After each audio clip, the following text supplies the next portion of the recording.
I don't know what the fuck that means, other than 40,000 people die per year from the flu. It's going to be worse this year. I don't know what those numbers are going to look like, but if you can, get your flu and COVID vaccines ASAP. Just do it. Well, flu season's almost over now. You mean for the flu vaccine for next season year. Isn't out? Yeah, it's not out yet. You can't get vaccinated for the flu until the fall. Well, that's just it. They develop the new one. He's not even having the meeting for the development of the new one. So if you can get any kind of, I mean, it's going to be a different strain, but it still may be able to help. That was my point.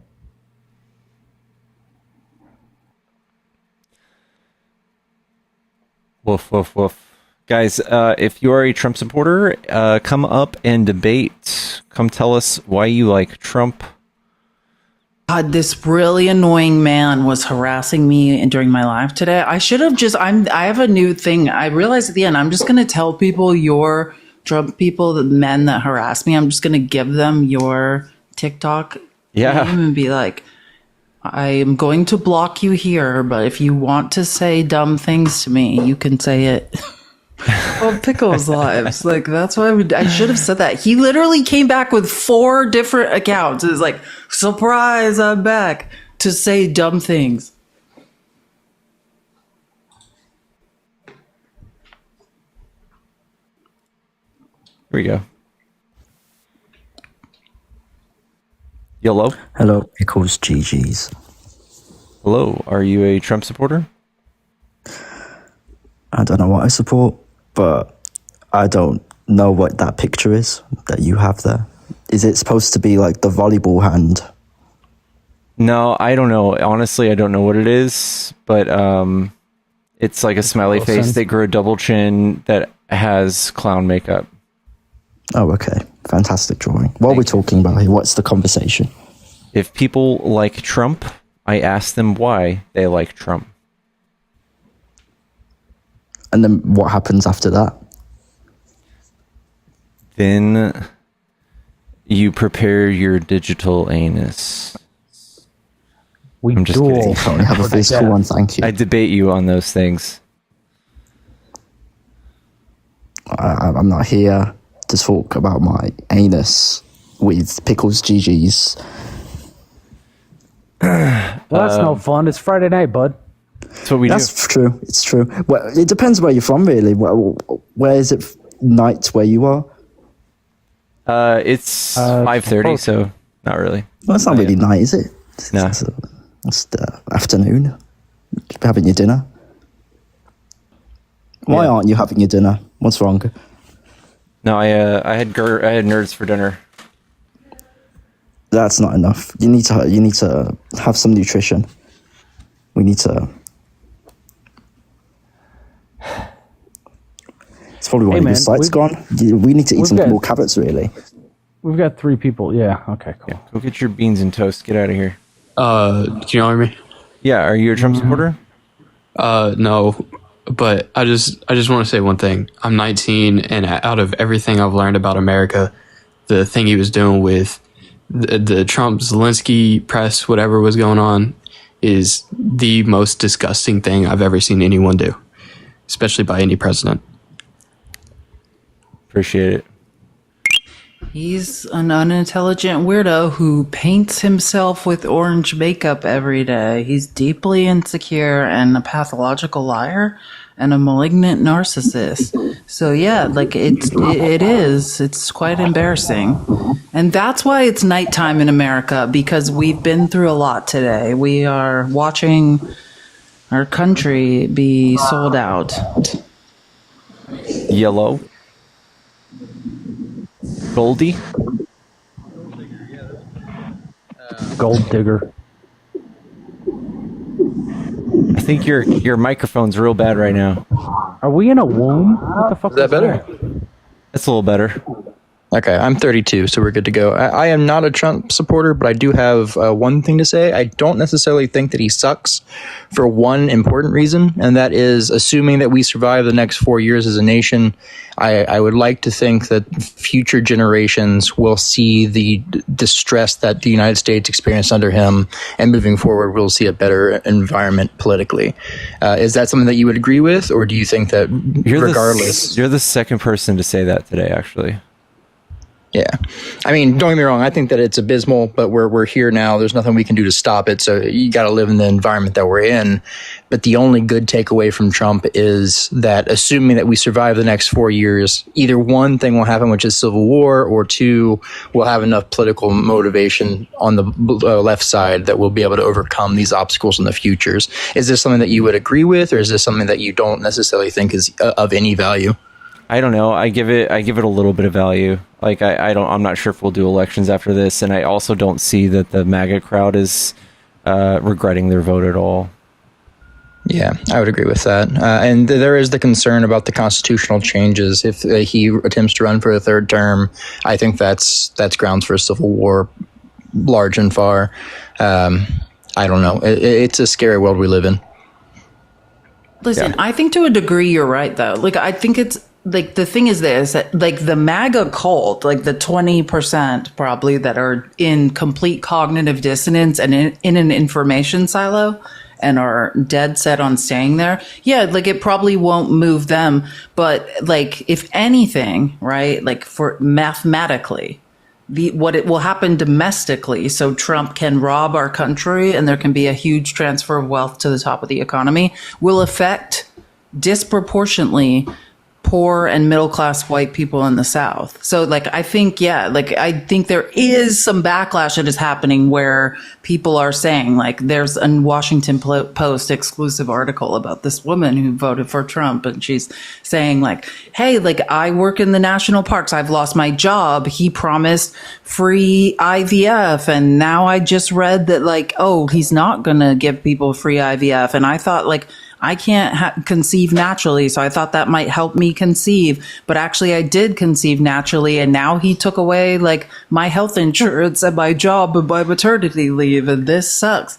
So yeah, like I think there are people learning some harsh lessons of never trust somebody who's a professional grifter that paints themselves orange. I think it's fair, and I think there's the middle of the country, right? That's like, I went through a pandemic and I just want some change. So I voted. I believed the lies. And yeah, math doesn't lie. It's not going to pan out the way they thought. I guess the reason I came on here is because I'm trying to convince myself that it's not worth it, that this experience with him as president was not worth it moving forward. But in the same light, I kind of view it as a positive because we do need a national change towards the left for many minorities and for a nation as a whole. And I'm hoping that if we get nothing more than a presidency like we had between 2016 and 2020, which was honestly a piss poor presidency, but we didn't get into any major wars. We didn't have too many. We had some, but we didn't have as many civil distresses. If we can get through a presidency like that, is this worth it moving forward for our political views? Because people will come out and vote how they want to instead of staying at home like they did this last time, allegedly.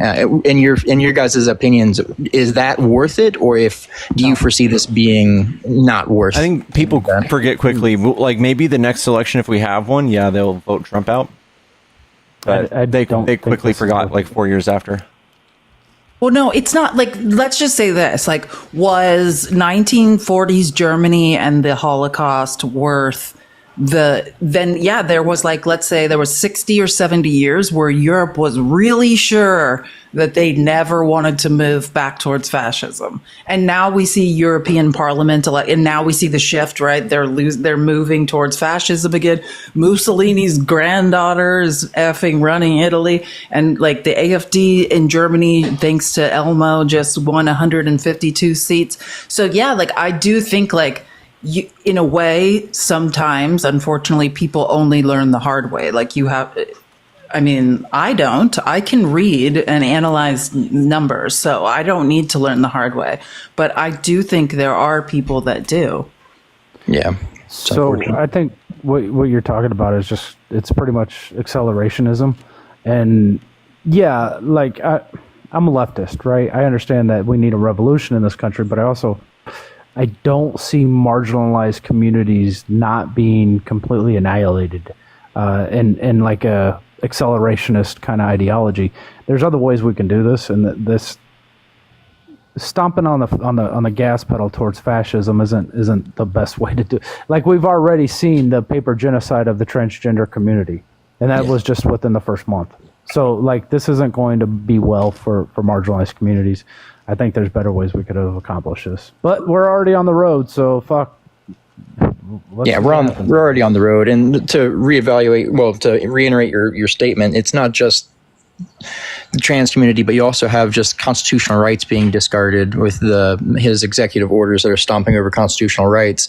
It's, at what point does the positive of future change outweigh the negative of what he's doing to the country? I guess is kind of what I'm grappling with.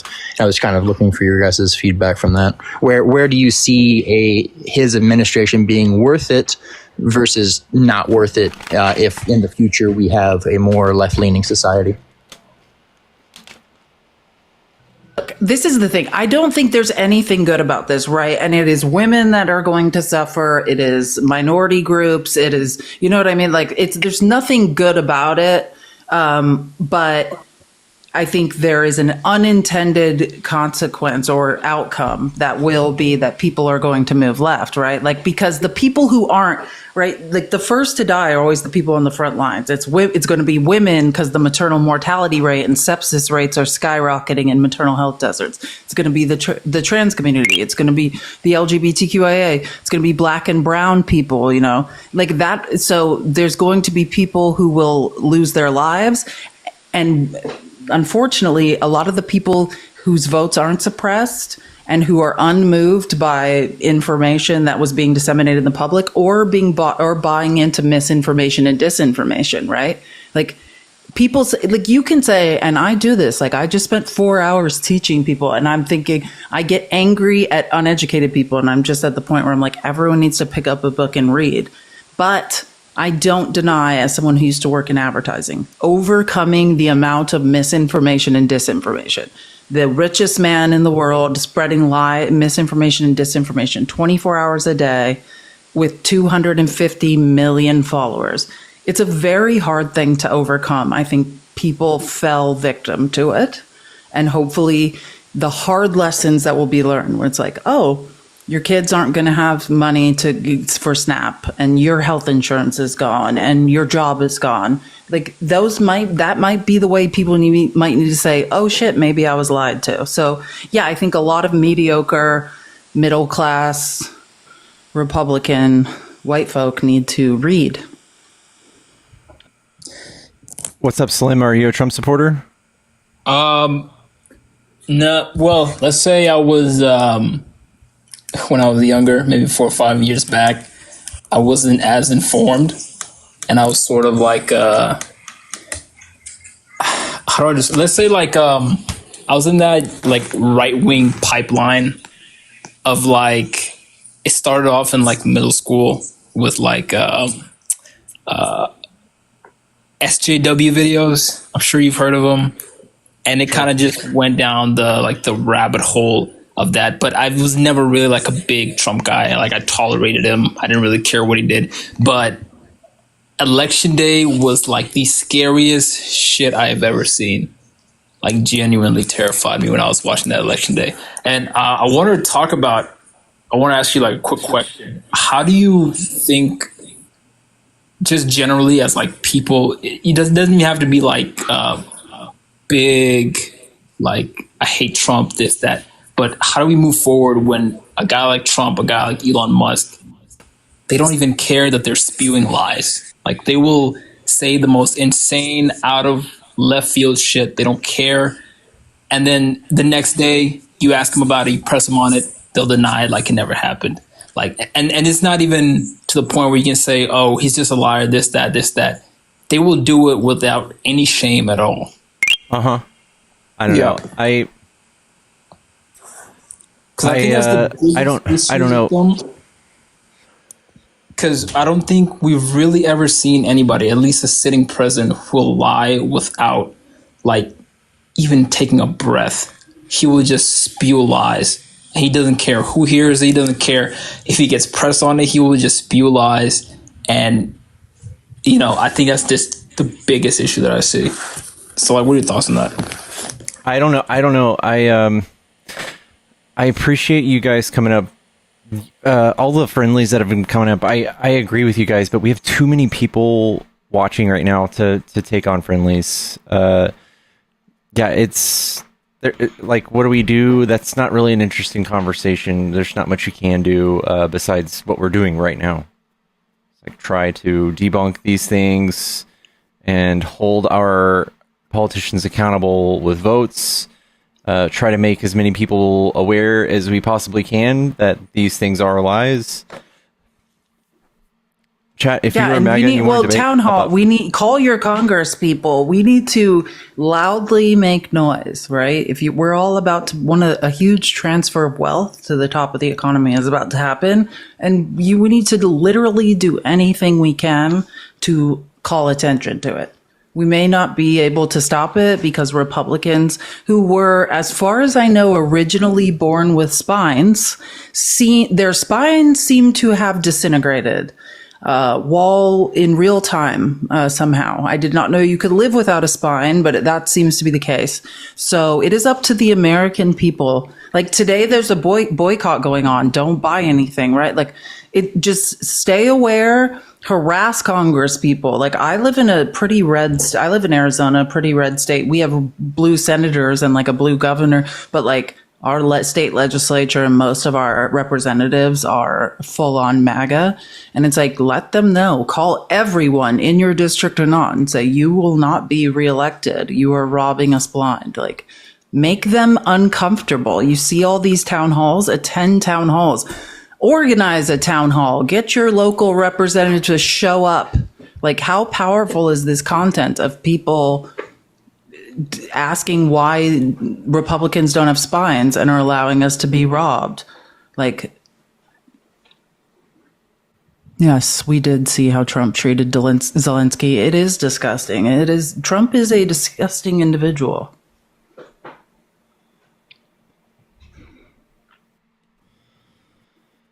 I wish I was in a blue state, Leanne.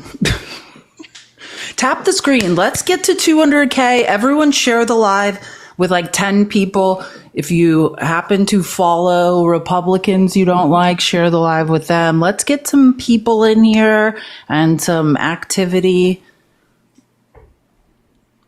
Can Trump read? Oh no, no. Trump cannot read 100%, or he chooses not to read. I don't know if he can or not. Like his college professors are on record saying he's like the dumbest person they've ever taught. So I'd say not only don't just speak out at town halls. Do it at your churches. Do it at your school. The school meetings.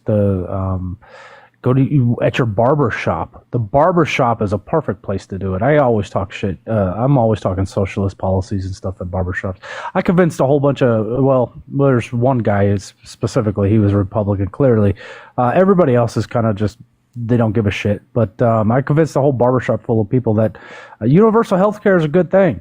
And I did that by not calling it universal health care. It was pretty impressive. You just gotta... you got to trick them, but they actually like when you talk about labor rights.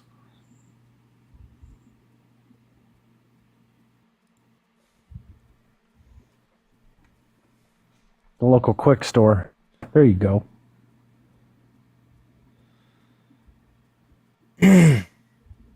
Jakey, eggs, and bakey. God damn it.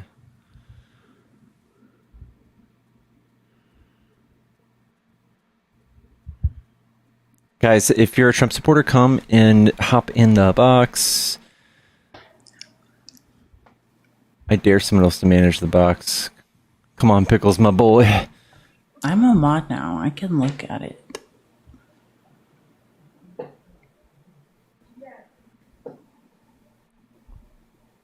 Why is no one in my box? Said, that sounds strange.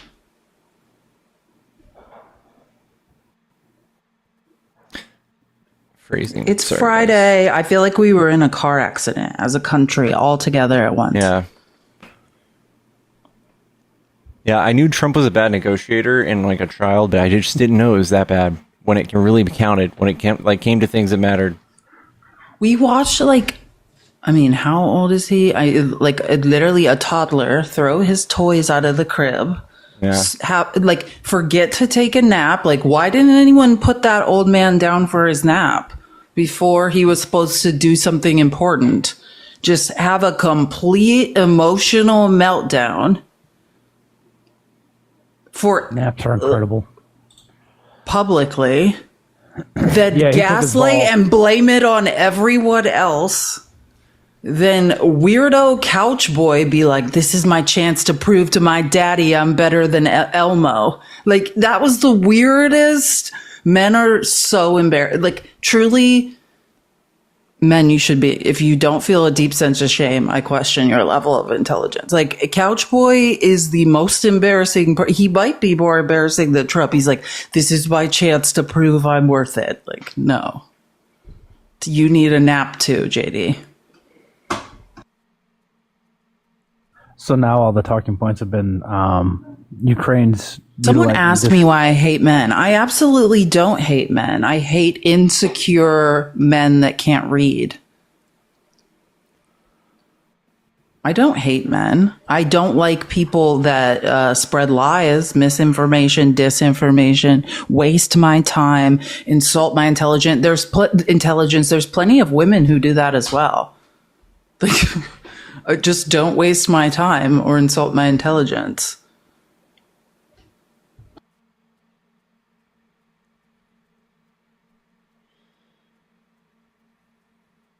When I was saying men right now, the reason I'm saying that, just to clarify, because I think that could, while we're waiting for Joseph to load or not load, was that Trump, JD Vance is a Christian nationalist who believes that women shouldn't vote. So they want to repeal the 19th Amendment.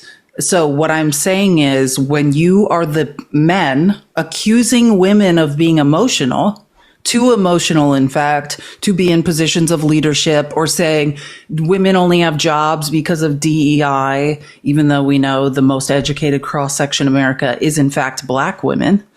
And then you yourself, I'm watching, have a complete emotional meltdown on national TV.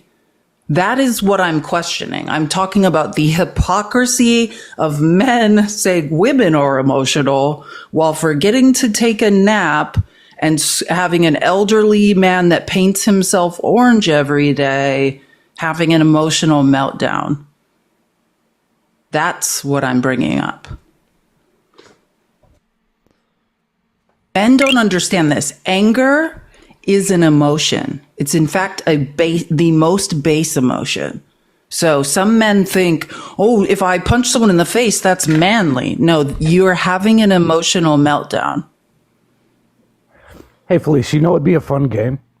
If we can find out the names of his makeup artists, and we could determine which makeup artist in America. Right. Who is painting this man orange? If he has more than one, we can determine which makeup artist painted him on which day by the level of orangeness that he's at. Because it fluctuates. Sometimes he's a lighter orange, sometimes he's a dark, deep orange. We could actually play a game.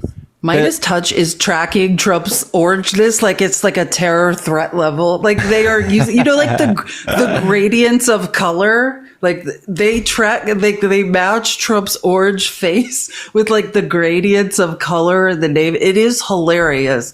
He does it himself. One of the people from The Apprentice says that he insists on doing his own tanning, his tan stuff. He has like a little bottle and the little hand pad that you rub it on with. He does it himself.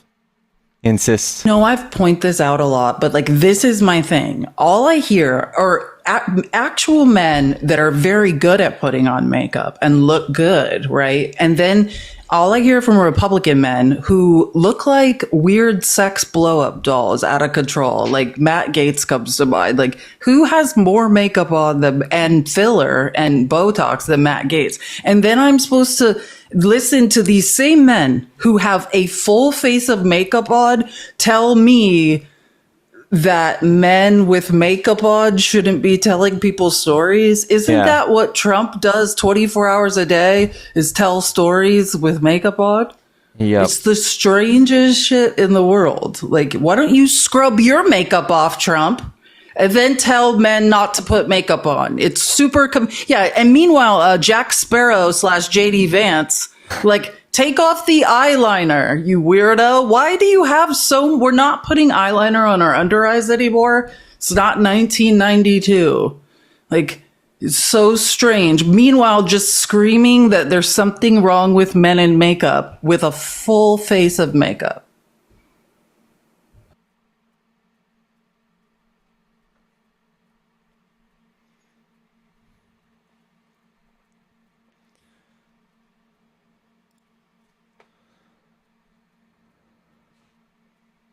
No, I do. Yes, and good point, people in the comments. Oh I actually do. I like eyeliner on men. Sorry. I like eyeliner on men. I just want to say that. I'm just saying it is hypocritical to have eyeliner on every day and then say that other men shouldn't have eyeliner on. But no, I do like eyeliner on men.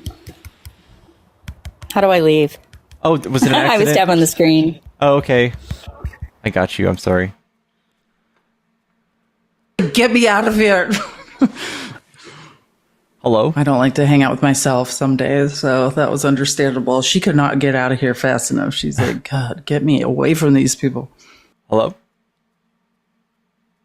Yes, I'm sorry. I was waiting for you to, address me. Hi, Tatiana. Are you a Trump supporter? Oh, no.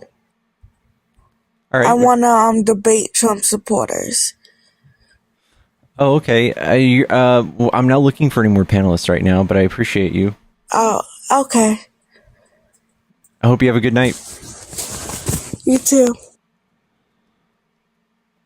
I love pickles glasses too, and they're from Temu. I'm gonna order the same glasses and just act like I'll be like, "Why do you have my glasses on?" Oh my God! I'm going to. I look great in gaslighting. glasses. I'm a Chinese lesbian. I'm a Chinese lesbian. Why? Someone just typed that. Is that a fact or is that like trolling?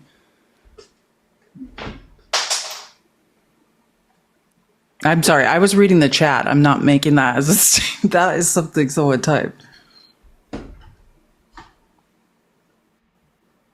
I was gonna say, who doesn't like women? Women are much more attractive than men, objectively. Pickles is so cute. You order with or without prescription glasses from Temu. I don't know if you can order prescription glasses, but some glasses frames you can have prescription lenses put in them. Wait. Have you ever seen Thorne Bradley? Holy fuck. Yeah. Who brought up Makes me blue question if blockers? I'm gay or Drew, not. remember blue blockers? Those stupid commercials?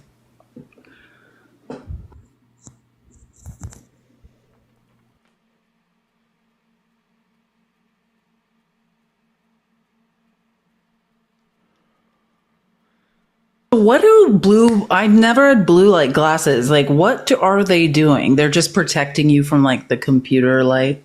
Yeah, there's a certain light that causes strain on your eyes and it makes it hard to sleep and can really hurt your vision.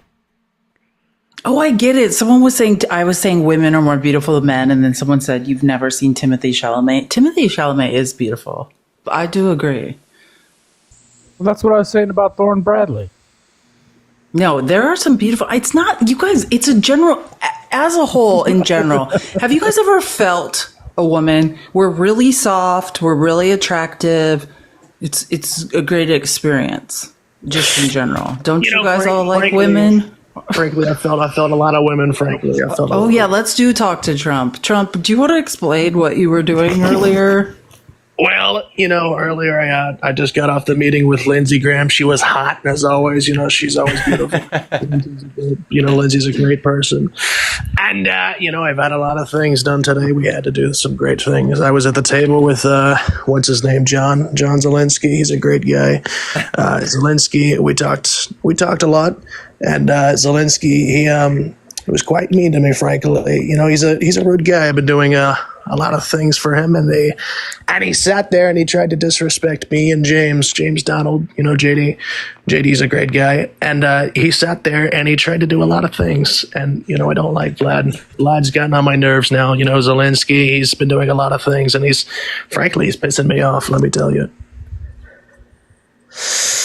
Well, I came up to say just a quick thing. We have a lot of people in this live. We have to tap the screen. You have to fill it tremendously. And you have to follow every single person in this panel besides me. Don't follow me. I might tariff you if you do that. Please don't do that. And look, all of them have Venmos in their bios. They have Cash Apps. They have a lot of things. And, you have to donate sometimes. If they entertain you, you have to donate to them. And look, this is the greatest administration we've had, the greatest first couple of weeks in administration history. Quite literally, I've done nothing to help you, but people are still rooting me on, and I love it. It's tremendous. I have to say two more things. Make America great again, and God bless this country. Thank you so much. Tanner. He's the man. He is. Tanner's the man. His whole life is in front of him. Guys, this bat is from the movie we're going to be watching tomorrow night. Inglourious Bastards. Follow the stream and join us. Lindsey Graham is hot. Did you see the clips of Lindsey Graham selling his soul today? Not today. He was on. No. Oh man. Oh, so you guys don't even. Didn't he tell for the apology? Yeah. Yeah. No, I mean, when I say just because I worked in advertising and marketing, this was all scripted. The attack on Zelensky, the way Trump had all his MAGA people circled around him, all of that was planned. And they all had scripts. They all had media time scheduled to show up. They all had the same talking points after it all happened. And Lindsey Graham was the craziest of all. Lindsey Graham was a lifetime supporter of Zelensky. That has been his thing as long as you can remember. And when I say Lindsey Graham, whatever was left of his pride, his soul, anything, any shred of credibility Lindsey had left is now gone. 5 minutes on Fox, just being this was a great example of President Trump's manliness and power. Oh, is God. what we just saw. Though it's wait, I have the clip. What am I thinking? You guys don't Real have quick. to you don't have to imagine it. Real quick, I'm going to put it on supporter only chats. We've been live for 3 hours. I might do an hour and then take a break and then come back tonight. So we're going to do sub only chat, guys, meaning if you're a subscriber and you're freaking way cool, you can chat. If you don't have a subscription or the little tag next to your name that says Bubs, can't talk. Hey, Pickles. What's up, Bub? Did you enjoy watching that beatdown that Zelensky gave the 2v1? What? It was 10v1. So what the funniest part of it? I kept rewinding it, but when Trump said, "You should respect me, you should be respectful," then Zelensky said, "We don't respect you." No, the best part was when Marjorine's boyfriend, Margarine, embarrassment, Taylor Greene's loser ass boyfriend, who she was having an affair with while still married, and he was still married. That idiot, Brian Glenn, who Trump clearly invited there and gave him the talking point, because this talking point has been going on since Biden first won the 2020 election. That was one of Trump's first lies about the whole Ukraine stuff, was that why doesn't Zelensky wear a suit when he shows up to the White House? And Marjorine's dumb boyfriend literally attacks Zelensky and tries it. And he's like, why don't you have a suit on or whatever? And Zelensky, if you know who Zelensky is, prior to him ever being in politics, this man has hundreds of millions of dollars. Trump likes to say, oh, he's some loser comedian. No, he's a very successful comedian with hundreds of millions of dollars. He's extremely rich. So then he's like, Brian Glenn's like, why don't you wear a suit? And he's like, yeah. Oh, wait, I'll play that for you instead of embarrassing Lindsay crying. And he's basically like, yeah, maybe I'll get a cheap suit like yours. Oh, shit. He just was like, oh, come at me, bitch. Like Margarine's boyfriend. Yeah, well, Brian Glenn's never sang anything out loud ever again. Like, he tried it and he did not win. It was so sad. I will listen to that clip right before I go to sleep every night. JD here it Vance is. did not cook. My second question for President Zelensky. Why don't you wear a suit? Why don't you wear a suit? You're the highest level in this country's office, and you refuse to wear a suit. Just want to see if do you own a suit? Yeah, problems. A lot of Americans have problems with you not respecting. I don't have such. I will wear a costume after this war will finish. Okay. Yes, maybe. Well, maybe something like yours, yes. Maybe something better. I don't know. We will see. Maybe something cheaper. Thank you. Yeah, don't speak unless spoken to, Brian. What a stupid like we're sitting here trying to discuss diplomacy that could save people's lives, and they're worried about his clothes, his suit. When you walk away from you fly out of your country that you're fighting your life, like you're fighting for your lives in your country. Do you think your people want to see you in a suit on the world stage pretending as if there's not a war going on? Absolutely Trump can't relate. not. He dodged the draft for Vietnam, so he literally can't relate whatsoever. It would be offensive to imagine he's super rich and people are dying, unaliving in Ukraine and have nothing, have no electricity, don't have food, don't know what's going to happen. And then he's walking around in Hugo Boss suits. That's a bad look. Yeah, specifically Hugo Boss. That would be a horrible. Kelly, thank you for the subscription. If you don't know, Hugo Boss designed for the schmotzies. They designed the uniforms. Oh my God. Great suits. Well, a lot of designers, a lot of famous designers that you know of now designed for the schmotzies, because whoever was running Europe, they didn't necessarily, well, Hugo Boss was not a great person, but Balenciaga and stuff, he did too.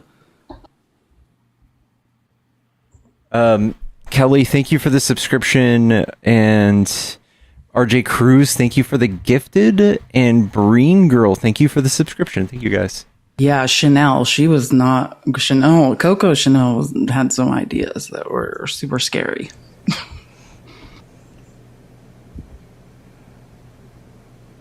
Yeah, Zelensky seems dope. Yeah. Guys, I think we hit 50,000 followers yesterday. And I want to have a celebratory stream, possibly on Sunday, and I'll just do friendlies. Can I tell you my idea? This is super. I was telling people at the end of my live before we came over here about my idea. So, because we should do more subscriber only stuff. This is just weird pickles, but we are weird. What if we do a live, and we call it In Bed with Pickles and Fleece, and it's subscriber only, chat. And then for an hour before we go to sleep, we just talk. I don't know about what, but you know what I mean? We just talk, or we do it once or twice a week, and it's a subscriber only thing, or I don't know. I'm just throwing this out here. And then we can actually co-host on TikTok Studio. Do you know? So I think we can both then have our subscribers. We could call it Pillow Talk. Yeah, I've had many ideas of it, but I think if we both are on TikTok Studio, maybe then we can both have subscribers. Okay, but it's just it's a thought. We still have to try it, Yeah, we do. And it should all be in the same chat. We just have to text it or try it. But I've looked it up many times, and I'm pretty sure we can. Pillow Talk is what Donald Trump and Putin are doing tonight, by the way. No, Putin's bending him over. That is not an equal relationship. Yeah? I think Trump would be the little spoon? Yeah. Is Trump he's a bent over spoon. The spoon is bent in half. Like I was thinking, Nope. I mean, think about it. Trump's always like, I love these authoritarians. Like Xi's a great guy. Putin's a great guy. Kim Jong-un's a great guy. You know what I've never seen those people do? Have a hysterical breakdown while doing negotiations. I've never seen Xi smile. I've never seen him have an emotion in my life. I've seen him smile. I mean, I'm exaggerating, but like my point is, it's like if these are the people you look up to, they don't have emotional meltdowns. Like it. God, there's somebody in your request that's called MAGA with melanin. Blaga hurts my heart big time, because you know better than to sell out your own community. Yellow. Oh God. It's about time. It's been like 40 seconds. That's all you, Felice. No, it kept kicking me out every time I request. Oh, that was me. Oh, Tic Tacs, Petty.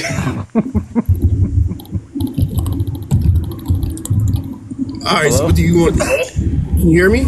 Yeah. So I'm assuming you're a black man. There's 3 minorities on this panel.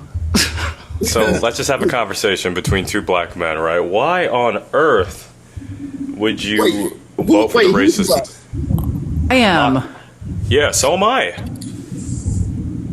Okay, who's talking? Tic Tac? Okay, you're black. No, he's not talking. no. Chris is talking.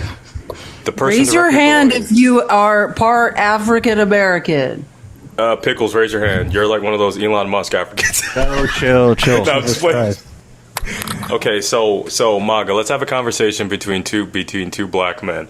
So why on earth, right, would you vote for the man that's racist and uses policies to disadvantage black people? First of all, he's not racist. He's not racist. Okay, well, let's start with that first. Do you agree that it is racist to not rent to black people because they're black? That's not what happened. Hold on, I'm not even asking you about Trump. I'm just gauging your. To answer the question, if somebody who owned an apartment building refused to rent the apartments to people of color, would that or would that not be an example of disproportionate discrimination? Sure, it will be. Okay, cool. Okay, 1978. Trump was guilty of violating the Fair Housing Act, because if you go down to Annex F, there's plenty of exhibits and evidence that he did not rent to people purposely because they were black. So that's what you voted for. That's not true. No, it's a court. No. Did you look at the court well, case? I thought you probably already knew and just were going to somehow gaslight us about it. No, this is a real thing. This is a court case. You can look up all the court documents. This is something that Trump actively did. His father was in the KKK and took him to KKK meetings. This is also well documented. Also, he said in 2016. Listen, laughing doesn't save you from not make him reading. less racist. It makes you a person that needs to do more research. Okay. So he violated the Fair Housing Act. Yeah, Also, laugh hysterically about your own ignorance. In 2016, right, we're going to keep working this up to the modern day, right? Okay. In 2016, right, you can actually find this transcript on congress.gov, right? He literally went around saying, okay, I'm going to read the exact quote and just let me know if it's racist or not, right? Maybe I might be wrong here. So he's talking about the type of people that he employs, right, in Trump Towers under the accounting type of field, right? So he says that I will not hire black people to be my accountants. Check this next part out, right? He says because laziness is a trait of blacks. Now, is that racist or is that not racist? I don't think I'm a lazy guy at all. I work 90 hours a week. But are all black people? No, that's not racist. No.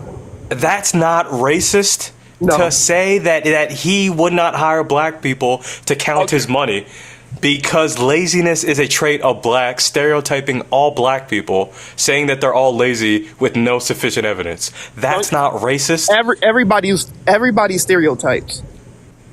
So that's not. Even black people stereotype white people. Do you call black people racist? Let me say something. Let me just say something because there's a difference. I think you're confused. So like what we're talking about is systemic racism, right? there we When go. you use Which doesn't exist. Which doesn't exist. Wait, okay. Again, let me just finish. Okay, let me finish, and I'm going to teach you that it does. Right. So we know mathematically, right? So unless you're making I think you right now are making a pretty preemptive admission you can't do math, but we know mathematically, right, that that systemic racism exists, right? We know through things How? like impact. Let me tell you. Surprise! I'm about to tell you through impact studies, right, which is statistical analysis.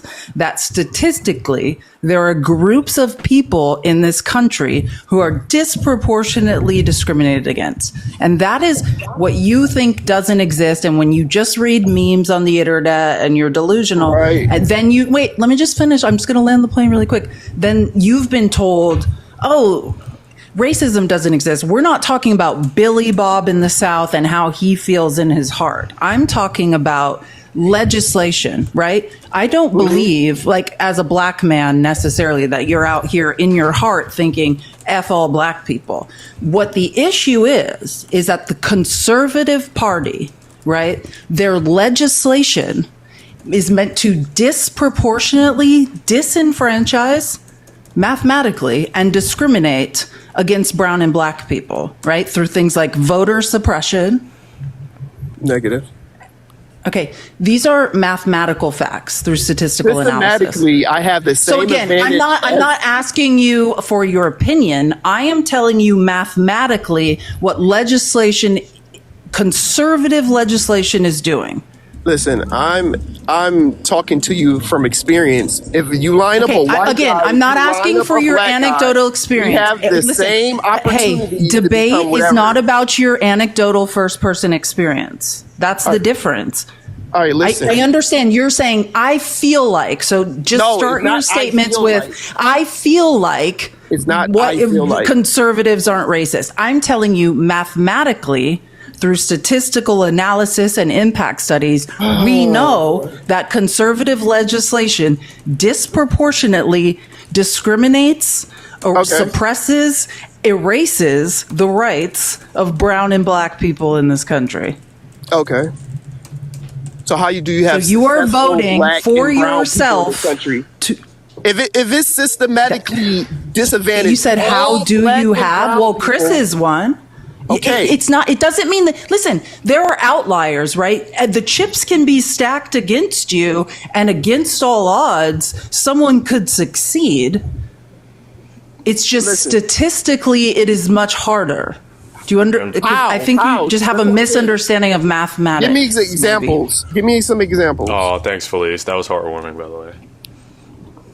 I know. Maybe tell them you're Chris. You are successful. I'm just Because if saying. y'all In talking real about- life, not in TikTok life, even. Well, it's because I get it from pickles. That's why, the skills and stuff. But anyway, so can we loop this back to Donald Trump, because that's the whole. So we're getting off. So here's the thing, right? Donald Trump did the following things, like his first. We're not have to look too far. January was literally last month, right?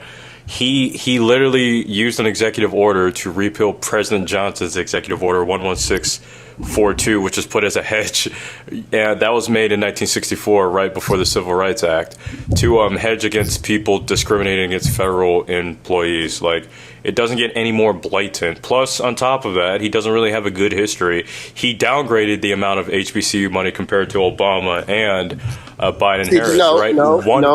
Okay, hey, I didn't cut you off, right? I'm going to let you respond with evidence, right? Hopefully, because you're not bringing much, right? 1 billion over 1 billion. So can you just? You're going to. I haven't even talked yet. I've been on the panel for 5 well, minutes. I'm making my point about him systematically not underfunding HBCUs. So once again, 7 billion was the one from Obama. Then we had 1 billion over 4 years from Mr. Orange Messiah that you guys claim, right? It's crazy how you guys always go back to the white person savior, right? Even with lack of evidence, right? And then 16 billion from the Biden-Harris administration. So that's not good. That's like a downgrade and a disadvantage to those universities. Okay. Go ahead.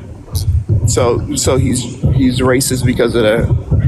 That's not what I said. I'm giving you examples of systemic policies racism is different than like what's in someone's heart. Like no one could tell you. Like I'll give you these examples. You asked, okay, I said conservative legislation is disproportionately discriminating against black and brown people, and you asked me how. Here's a statistical analysis of disparate impacts of conservative legislation on minorities. Voter ID laws. 25 states have strict voter ID laws requirements as of 2024. Studies show disproportionately, disproportionately, this is math now, right? This is indisputable. Disproportionately affects minorities. Black voters are 5.7 times more likely than white voters to lack photo ID in some states. Latino voters are 6.5 times more likely to lack ID in certain regions. A 2007 study found turnout decreased 5 to 10% among minority voters after implementation. Criminal justice legislation, 1994 crime bill. Right? No, I could give you mathematical examples of how Republican legislation makes it harder for you to exist in society. Okay. Why do these people don't have ID? So do you want to know the answer? So again, I'll invite you to, well, I'll tell you, I'll answer you. I'll answer you. So again, that is less of the issue. It's kind of sad though, right? Poverty is the answer. Poverty is the answer. When you grow up in poverty, you are less likely. You are less likely to possess the documents or the means, for instance, transportation, money to pay the fees, any access, the knowledge, the education it takes to understand how to get access to these IDs. Hey, listen, these are facts. Wow. I'm not saying I am a black woman who has an ID. Chris is a black man who is an Ivy League graduate. No one is saying, right? The most educated cross section in America are now black women. I am not like what you are hearing, you are taking offensively, right? What I am telling you is a fact mathematically, right? Republicans did a study and it showed, who's least likely in red states to have voter ID, to have ID. That happens to be black and brown people. And that is why, wait, hold on. I'm not done. That's what Trump would say, by the way. It is black and brown people. It is one of the best voter suppression tactics in existence. It is a mathematical fact. And and I can just tell you, and I'm going to use Heritage Foundation. I'm going to use Republican Heritage Foundation. I don't know a black person who don't have ID.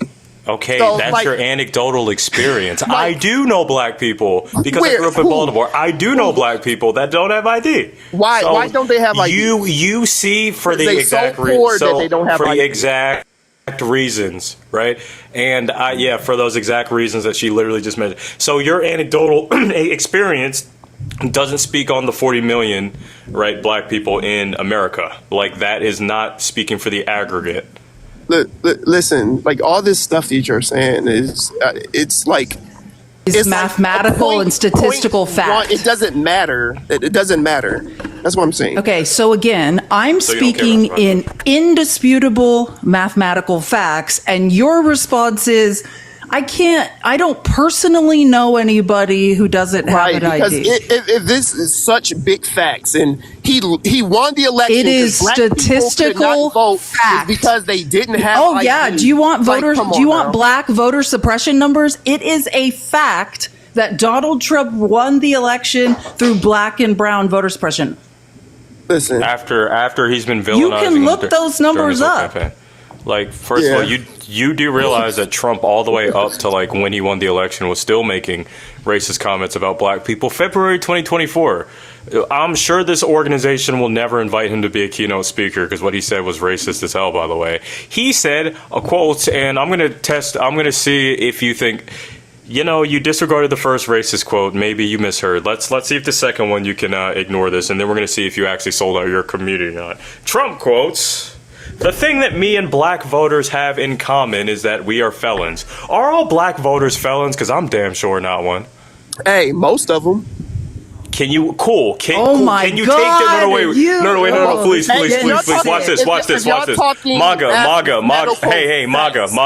MAGA, give us statistical evidence that most black voters are fucking felons. Please provide Listen, that data. okay, listen. No, If don't you- say listen, give me a source, because that is racist as fuck, by the way. Hey, listen. If you look up, we're only No, 13% you're of looking the it up. population, You're right? looking it up. You're Listen, looking it up. Listen, we're 13% of the You're population looking, of America, hold on, right? you are literally just like the person you voted He, for. hold on. He's walking right into what I'm about to talk about. No, What's that? we're 13% of the population, right? Give me a data set that says that most people statistically that are black that voted are felons. Listen, you're not answering my question. Listen, we are. What do you mean? I asked you a question. I don't have to answer your question. What the fuck? We're 13% of the population. Okay, I'm just gonna go ahead and pull up the data because you're yapping. Just right let him. Hey, guy, Chris, I literally have it right here. I'm waiting. Oh, for shit, him to never finish. mind. Okay, I'm fuck waiting what for this him guy to said. finish. It's fine. No, no, we got I can this. show you guys this. So Yeah, hell you're yeah, we about to got say this. you're 13% of the population and 50% of the prison population. Am I correct? Okay. Okay, so what we have here is from the Bureau of Prisons. These statistics were updated on February last Saturday on the 22nd. This is the prison population breakdown by race. Okay, and what we see here is we have equal representation throughout the prison system as we do within our country. So we can see the Asian population is about 3% in this country. It's actually underrepresented in the prison population at 1.6%. The Native American population is about 3%, and it's represented about 2.9% in America. The white population is right about 63% in America, and they represent about 56.8% in the prison. So they're underrepresented as well. So now we have to get to the black population in America is about 13-14%, and they represent 38.7% in the prison population. Once again, this was just updated last week. So now we have to ask ourselves one of two questions.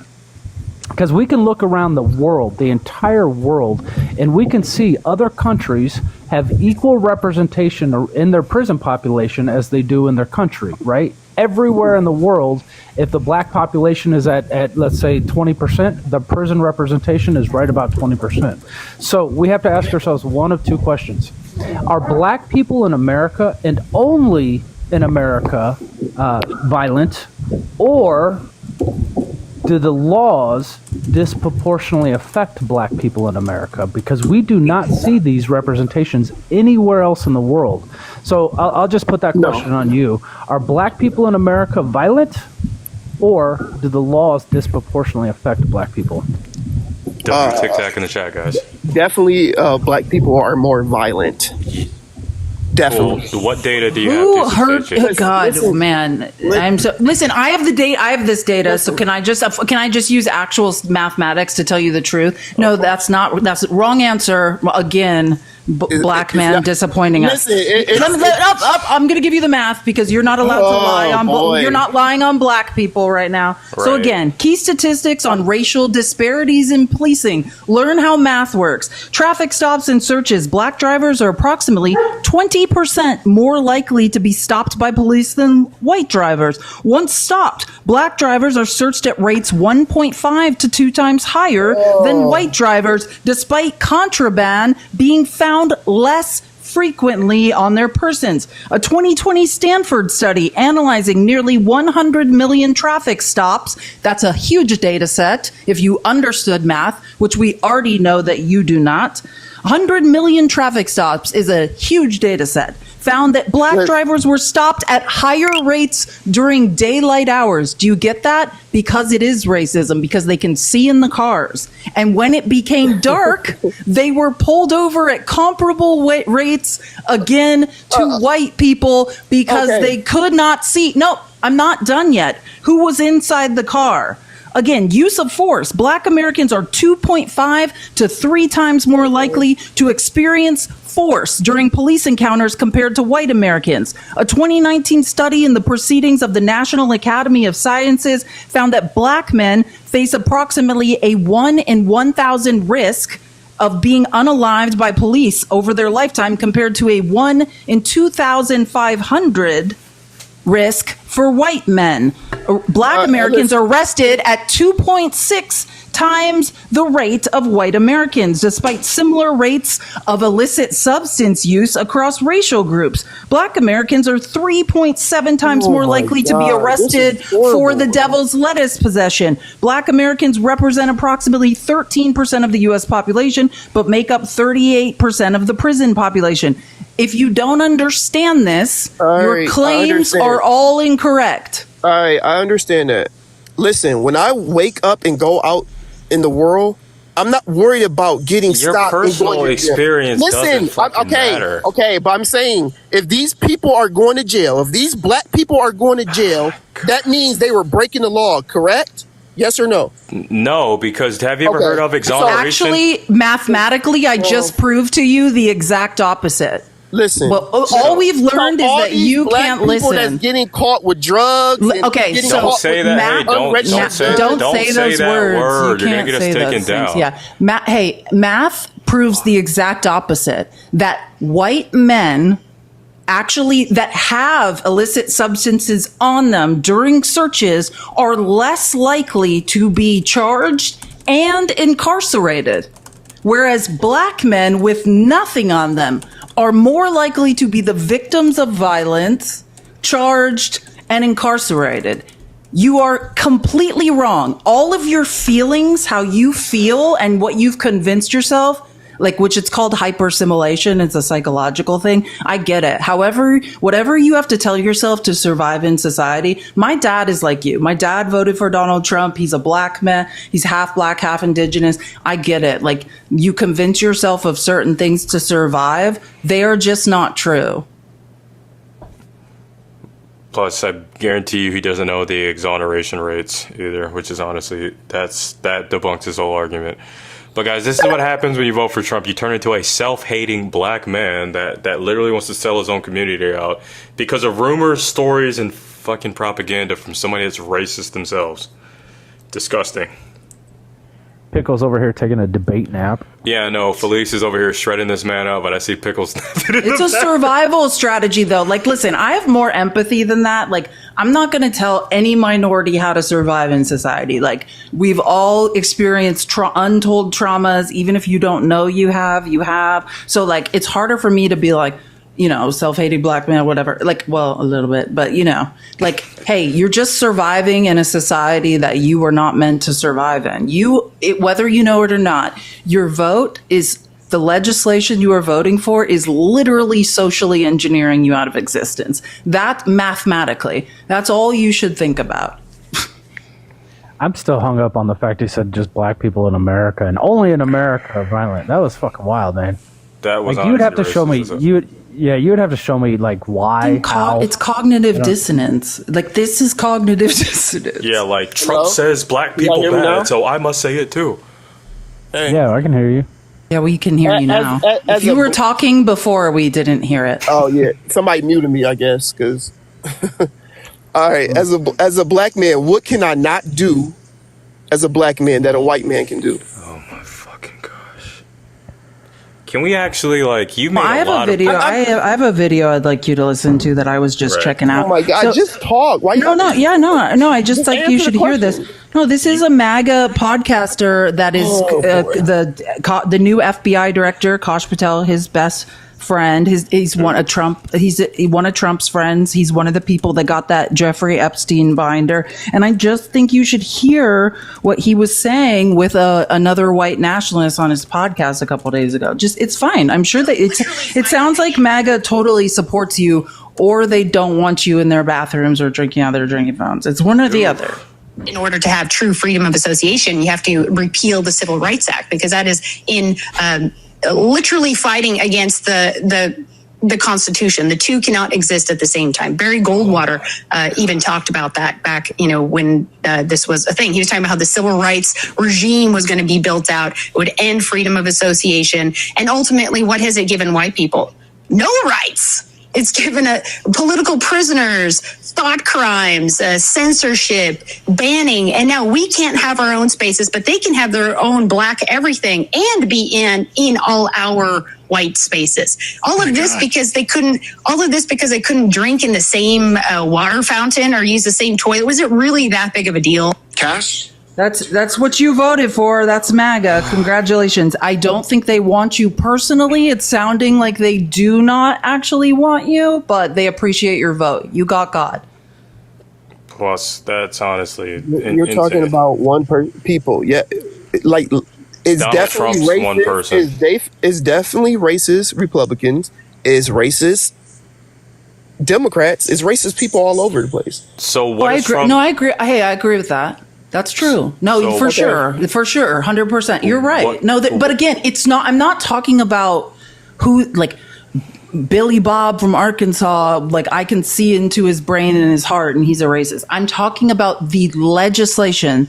You are voting for people that are that they pass legislation that is socially engineering you, making it harder for you to survive, making it harder for black children to survive, No. making it harder for you to No. No, we've already gone through the math. No, making it harder for you to Economic vote, Opportunity Act, right? making it harder for you to get a job. The Economic Opportunity Okay, Act, which when is the welfare act, right? when the plane that crashed over That the Potomac hindered River black with a helicopter, what did Trump say? Trump went and had a press Listen. conference and said that black people, women, disabled people, particularly dwarfs, he mentioned, and I don't know why. This is Donald Trump said this in the White House press conference, that black people cannot do the same jobs as white men, and he was going to weed them out by canceling DEI. That's honestly insane. He would say that. Hey, listen. He did. Hello? We're listening. Yeah, are we in there? Unfortunately, we are. Unfortunately. Yeah, unfortunately. Okay. Listen, the Republican Party is more in best interest of African Americans than the Democratic Party. Just Based on because what? the Democratic Party set up legislation like the Economy Opportunity Act, right? Which is the Economy Welfare Act. Opportunity Act. That's not a thing. That's not a thing. That's So, not hold something. on. Those are the words you said. So watch this, Don't look guys. it up. Watch this. So I'm a Republican myself, right? Cool. Name me five. I'm going to let you go since the beginning, right? Name me five Republican I'm just going to see if you hopped on the Republican train just because, this election. Name me five Republican policies that's ever been passed, right? Right before you keep going. Let's just go ahead and see if you're just one of those ones that hopped on the MAGA train recently. The Emancipation Proclamation. Free to That's slave, not. right? That is not a Republican Listen, policy. Listen. Name me- I'm talking about what they have done systematically to help black people, Okay, right? so MAGA, do you know why we're testing this out? Because I'm trying to get a hold to see if you just became a Republican. So if you don't know the history of the party or things like the party switch, right? Then The we party can't- switch is not real. So That's yes, not- it is. So No, it's name not. me five Republican policies Listen. that have ever been. No, stop. Okay. Stop. No, This you're- is you're not your bringing up panel, stuff- right? Li- You listen. agreed to the term. You've requested to come up here, right? We're gonna see if you're just one of those Republicans for this. Name me five Republican policies. Listen, you just said that the party switched. Name five Republican policies. Let him say, just let him talk. Because he doesn't want me to talk.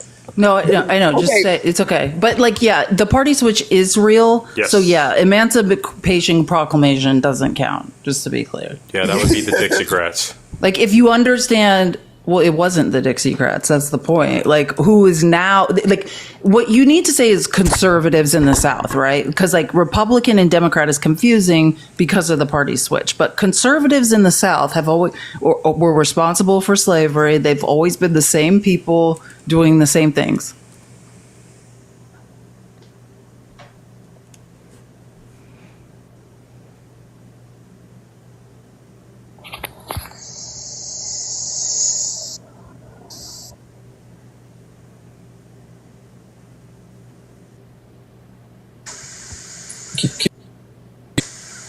Can y'all hear me now? Yeah, Listen, man. that the parties did not switch. Yeah. So hey, let me ask you a question. Was slavery is abolishing slavery, is that a conservative or a progressive ideology? Definitely conservative. Wait. The abolishment of slavery, like getting rid of slavery, is that a conservative ideology or a progressive? Conservative. you just have it all backwards and like you thought the conservatives were Democrats, and like maybe this is all just a big misunderstanding because you have literally everything backwards. Which Democratic president say I'm gonna have these N-words voting Democrat for the next 200 years?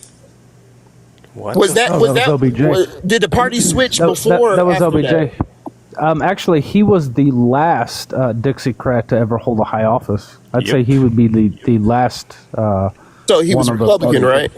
No, he was a Dixiecrat, a racist from the South. Well, I mean, and he wasn't racist. Like they hated him because he actually forced the Civil Rights Act through, right? But like, what you have to understand is back then, right, the N-word and things like it. Yeah, it was a common colloquial word used. Maybe right? Maybe we should go over like people like white people in the North said it, white people in the South said it. I mean. Black people referred to themselves as it, like that. I think we're just, I mean, I was just listening to something that was released by the National Archives, which I'd never heard before, just on Tuesday, which is a call between Nixon and Reagan, calling black people monkeys. Oh Jesus. Also, Abraham so Lincoln. again, I'm just saying, I think we all know, and we've all had personal experience with older white people saying horrific words they shouldn't be saying. Like, yeah, they all say it.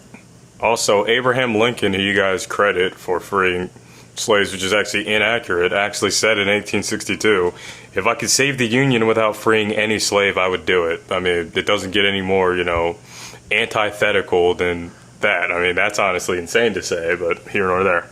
Unless you think that freeing slaves is a bad thing, then maybe you agree with them. Well, I wanted to ask though, slavery used to be a way of life in this country. Would you agree with that? Are you talking to me? Yes. What'd you say? Yes. I said slavery used to be a way of life in this country, correct? Okay. Yep. Would you agree with that? Yeah.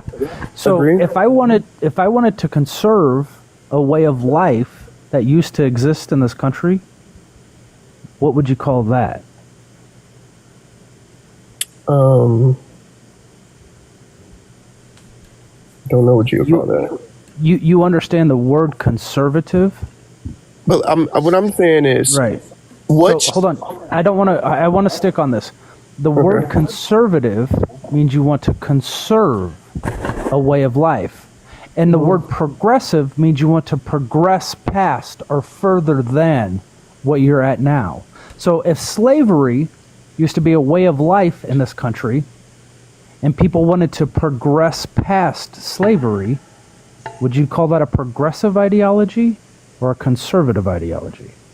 So why didn't a Democratic president do that then? Holy fuck, man. Can you answer his question? We're going to get to the party switch in a second. Okay, progress. So why didn't a Democratic president do that then? Okay, so again, LBJ was a Dixiecrat. He was a Democrat. He forced the civil rights. Well, that's who forced meaningful change. Oh, you're on Lincoln? Yeah, that's before the party switch. No, I'm talking about the freedom of the slaves. That's where we just Lincoln. That's before the party switch. So again, that's why he's using the word conservative and progressive, because what you have to understand is capitalism, which is our system of our economic system that's widely accepted in America. It runs on one thing, that slave labor, or once slavery became really inappropriate, the cheapest labor, right? And the transatlantic slave trade, which was kidnapping black people from Africa, moving them west to basically build America or the Western civilization off their backs, right? I mean, that is how the South was built, through the transatlantic slave trade. So conservatives in the South, at one point, they called themselves Dixiecrats or Democrats, and then at another point, they just decided when the Democrats said, hey, we're not into slavery anymore, then they're like, never mind, we're Republicans now. But they're always the same people from the same area, conservatives in the South. So Okay, that's so- why it's better. It's less confusing just to say conservatives and progressives. All right, so if the party switch, right? So post 1960s, right? So that's when they switched in 1960s. Post 1960s, if you find a Republican president that was a Republican, if you go down the timeline of their family members, their children that's in politics, it should say they switched to Democrat now, right? What the hell? How does that logically check out? Because you said the party switched. not how The it Democrats are That's now not how it Republicans. works. This dude is on something else today. The party He just switch doesn't was- understand. He But I'm just needs saying, okay. clarification. No, I get it. I get it. Okay, the what party you're switch saying- took decades. The party switch wasn't overnight. It didn't just happen in 1963 or whenever. It took decades to happen. Listen, I have a degree in history. I used to be a historical researcher. It's more complicated than one day everyone's like, okay, we changed parties and we were all this and now we're that. It has to do with labor migration, right? As slaves freed themselves, as black people were demanding freedom and moving along the railway to freedom, they were moving north, and the north was learning, oh shit, we're going to industrialize and create factories. And as slaves free themselves and flee the South, that is a new what? Because capitalism is dependent always on the cheapest labor. So we will take people who maybe now they're not slaves, but we can still pay them next to nothing and make them work 20 hours a day in dangerous factories in places like Chicago, right? So it had to do with the migration of cheap labor north. That is what the party switch had to do with. It's more complicated, but it had to do with migration of black people north and other factors, but it has to do a lot to do with labor.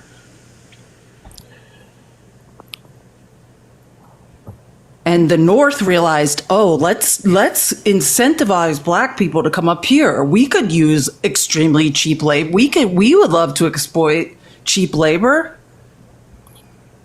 Stuff. Oh, beautiful. It's not pretty. None of this is pretty. Would you be interested in reading a book on this? I know it's a far-fetched question, but Low-key roast session. Love like books. I've got some great books on it that explain. it. What are they? Say the titles. I love books. Yeah, me too. I like being educated, unlike, fan base. Wages of Whiteness is a great book about slavery and also about how white men in the South were also disenfranchised by slavery. Alhamdulillah.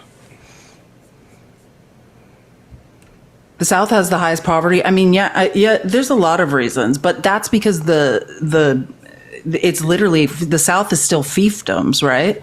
Like, you could call it colonialism, but what they used to call it before was like fiefdoms, like kings owning land and then slaves working the land in exchange for survival, right? And the South honestly never stopped operating. It was called feudalism.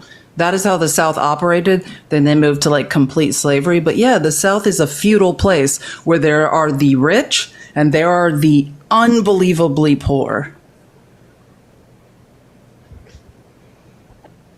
So I think one of my favorite books on this. Oh, I got muted again. Was actually. Did you think you were actually talking Jesus and John again? Wayne. Yeah, we did not hear you. Oh, geez. I'm not muting you. Yeah, me neither. I'm trying to listen to the reading recommendation that freaking Tic Tac has, because I'm definitely not going to get it from Trump disciples, right? So we're informed and studied in this stuff. And you can never stop being, especially since, you got these Republican states trying to ban books teaching black history in public Hey, schools. wait, Yeah. Chris is black, right? You're black, Chris, right? Yes, I always have. And unlike Trump saying that people can just turn in and out of their blackness, yes, I've been black for about 29 years, right? So, All right, so for you, okay. what can you not do that a white male can do?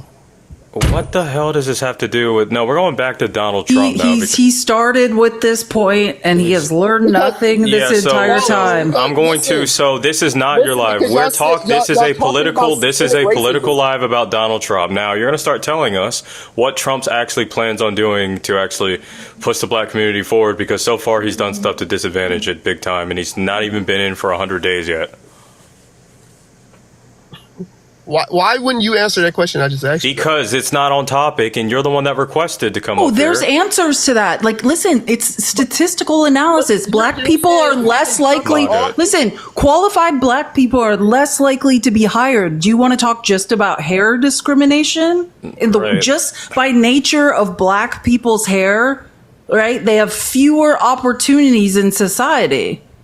Yeah, if you don't believe that it is harder for you as a black man, I get it. Like, I'm with you as a minority. It's like, hey, we don't have time to feel sorry for ourselves. We all gotta just get on with it, like, and succeed. I believe that too. Like, you can't wallow in it.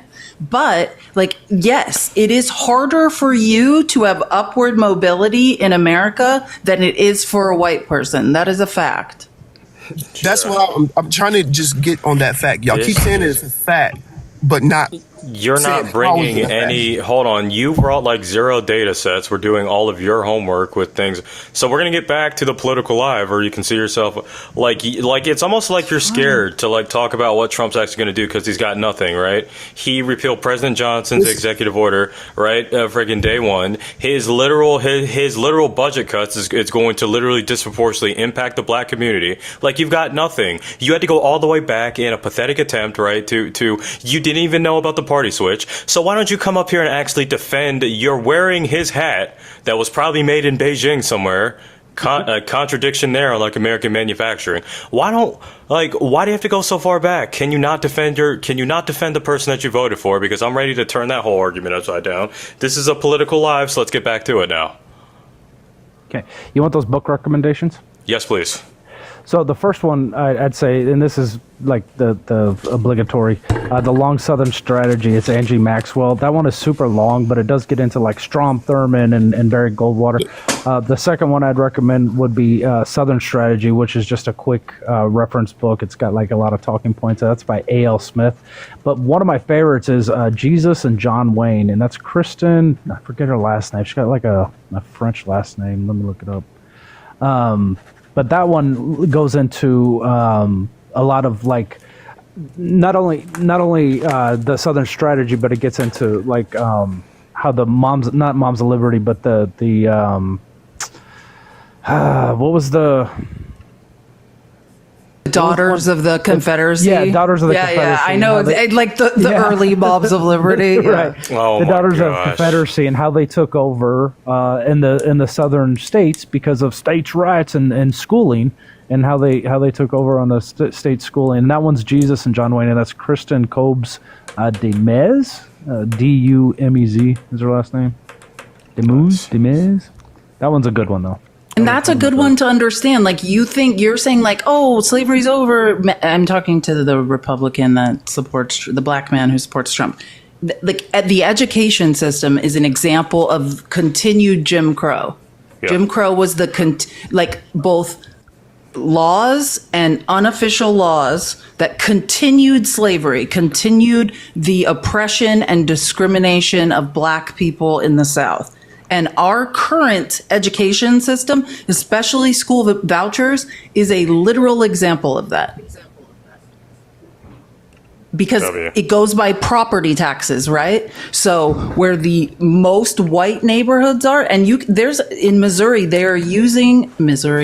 Mississippi specifically, they're using school vouchers to create segregation schools, to defund predominantly black neighborhoods and public schools so they can't learn, and fund specifically segregation schools because they decide who's accepted into schools, and they will only accept white children. And so you like the school of choice then? You're for school of choice? No, I'm saying the absolute opposite. I'm a former teacher. I used to teach second grade. School vouchers will disproportionately affect black and brown children. In Arizona, I was a teacher in Arizona. I was born in Arizona. I live here, home of racist Barry Goldwater. We know that 97% of school vouchers are used by upper middle class and higher white people. Do you want to know why? Because black and brown children in Arizona, it turns out they can't afford to pay the rest of the tuition. Their parents are working 2 or 3 jobs. They don't have transportation to a private school farther away, right? Like they can't afford to pay for their own lunches. The school vouchers are a death sentence for the black and brown community as far as upward mobility. It is meant to oppress black, brown, and disabled people.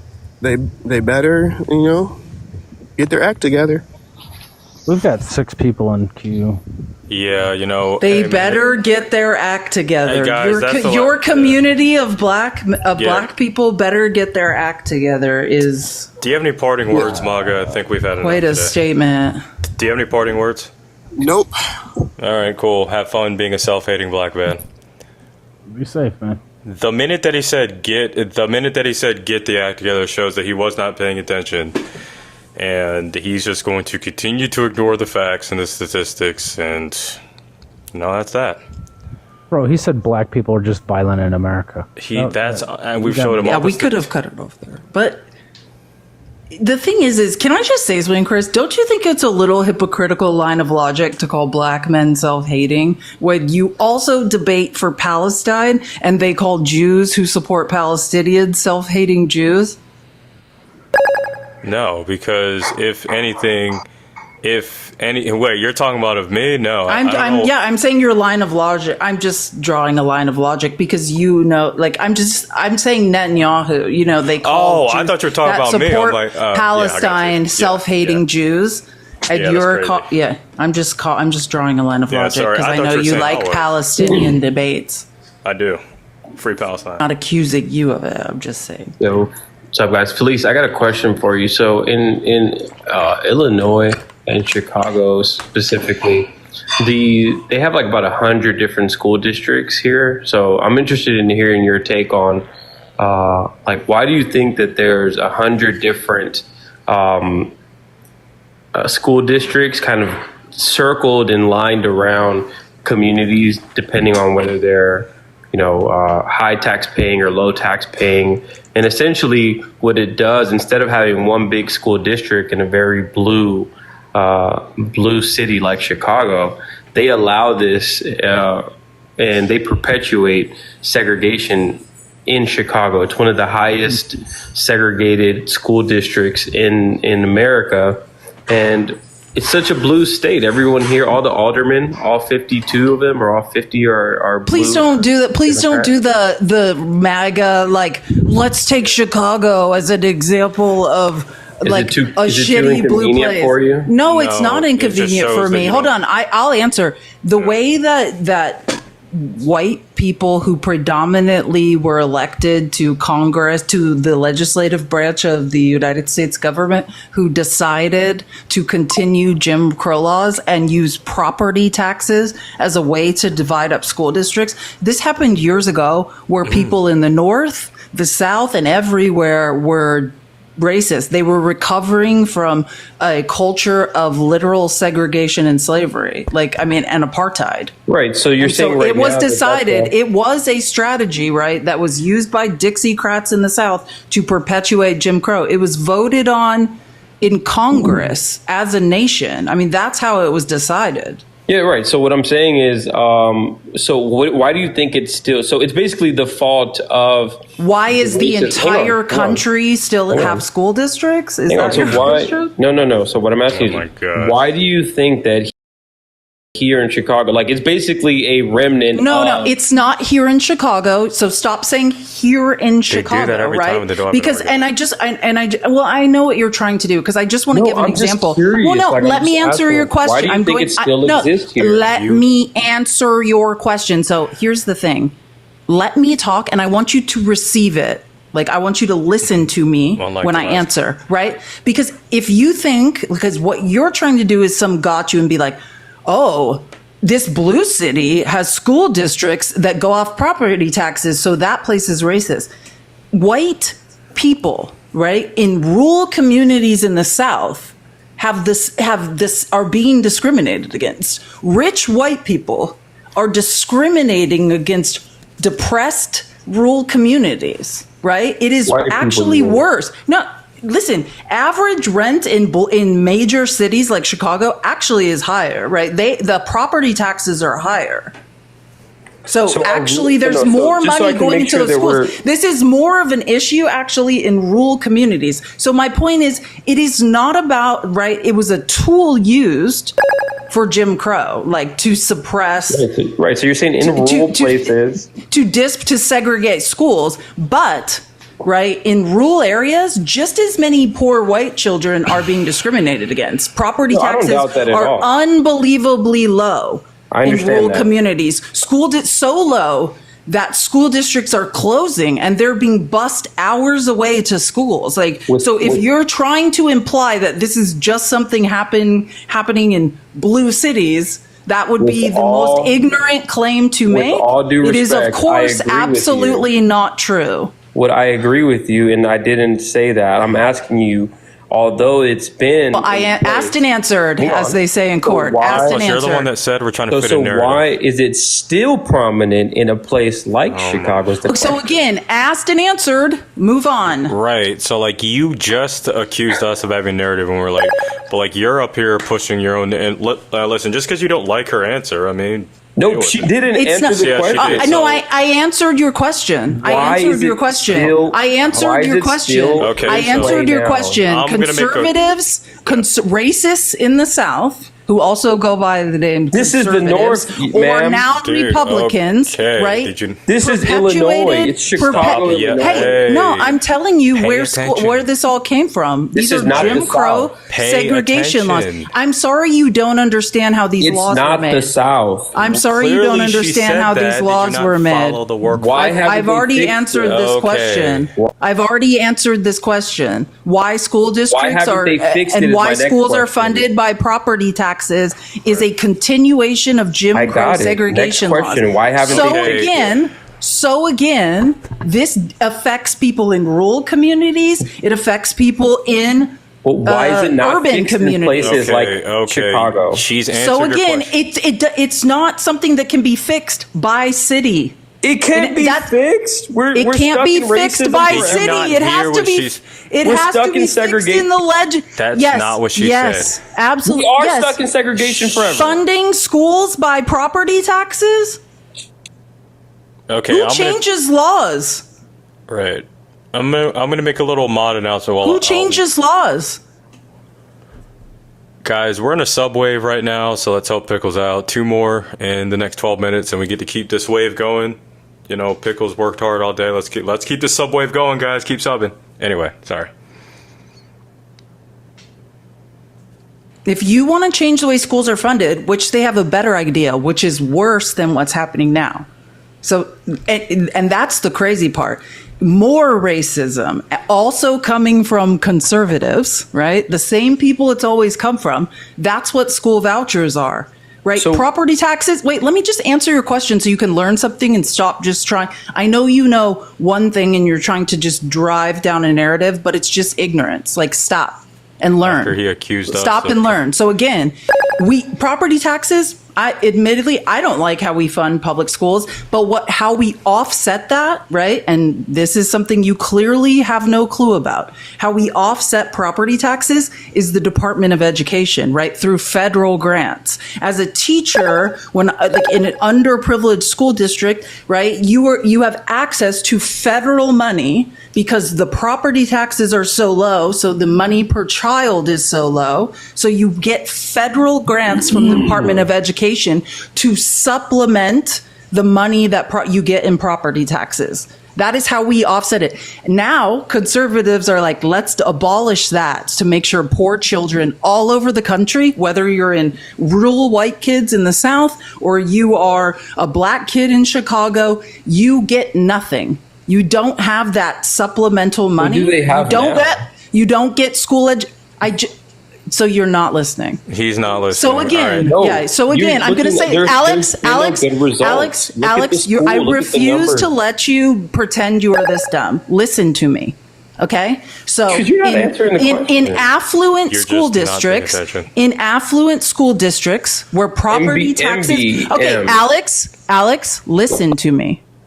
In affluent areas where there are large houses and property taxes are high, right, and people are rich and disproportionately white, right, those schools are well funded.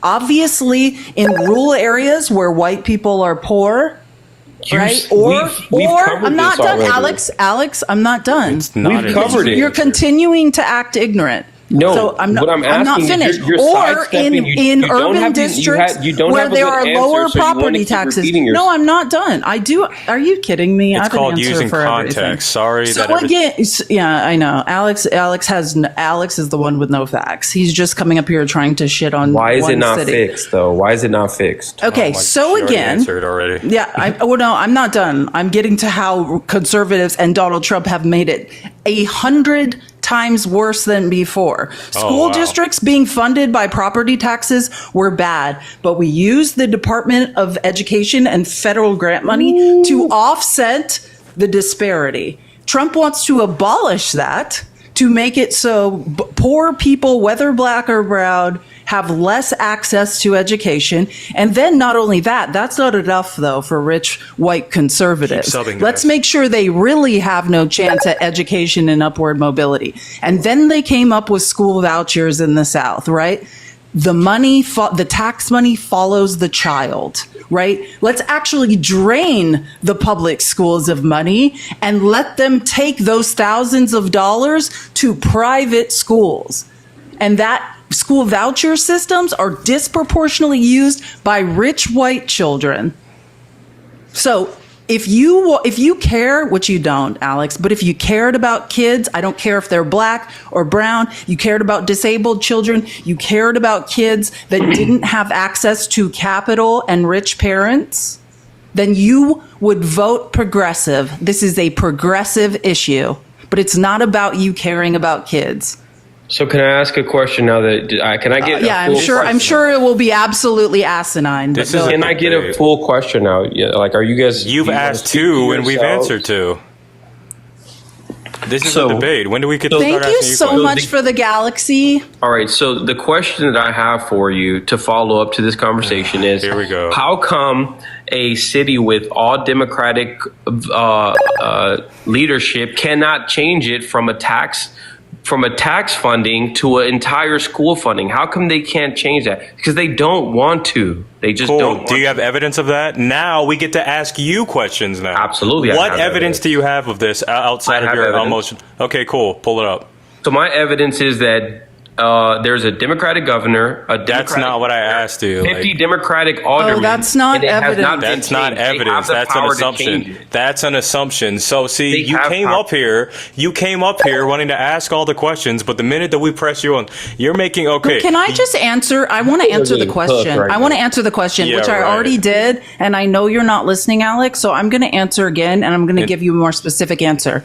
So through impact studies, again, all of this has been done by progressives. These are the only people that care about poor children, whether they are black or white, in urban areas or rural areas, are progressives. Answer my question. Why is it not I am answering it, Alex. Shut up and listen. One more time and you're out of here, dude. Like, you're not. So again, you're lying anyway.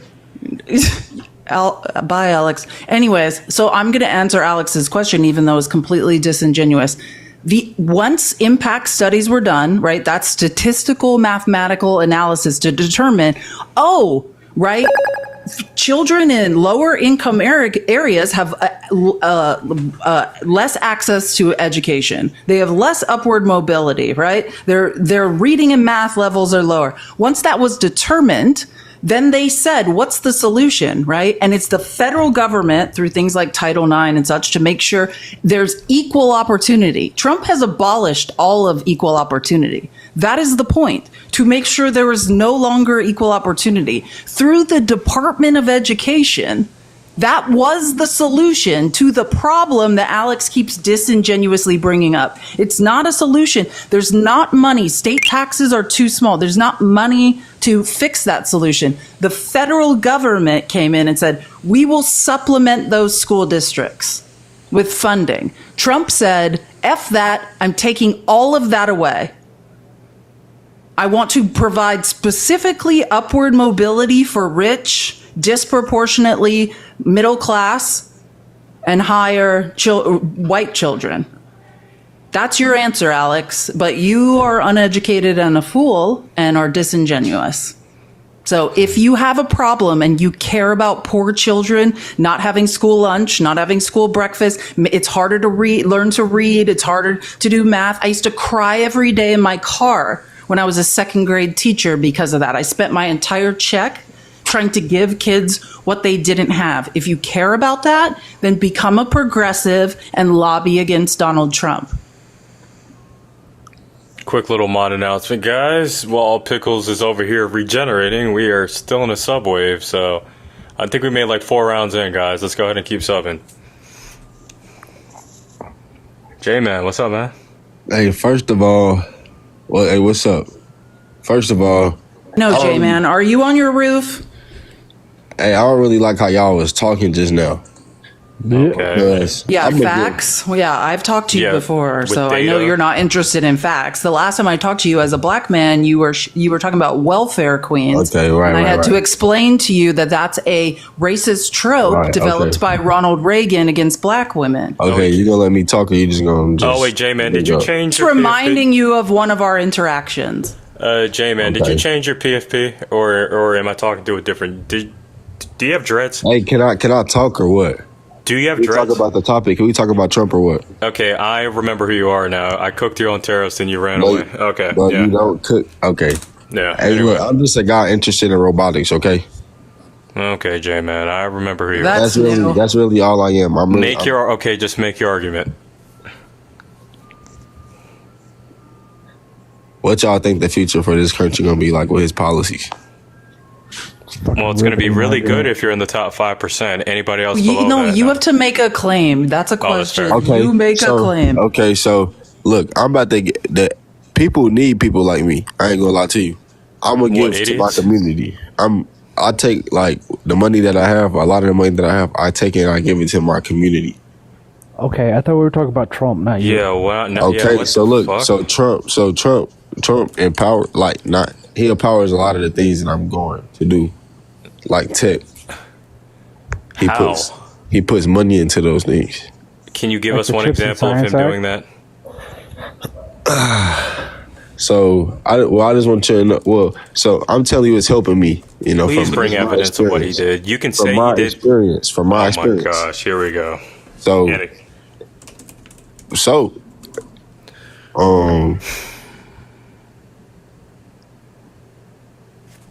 people need people like me, and I put money in my community.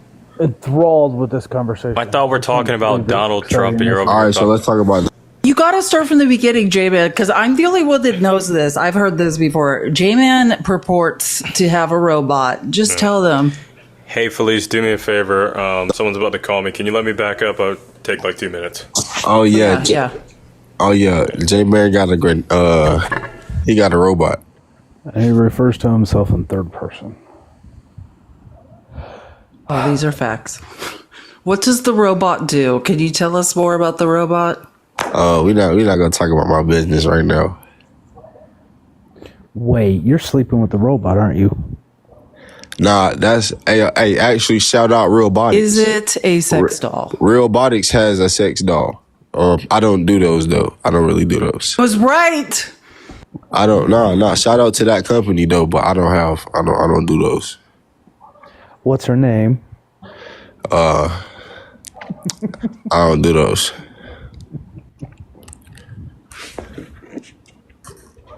Why y'all hate Trump so much? I think y'all at this point y'all just be haters.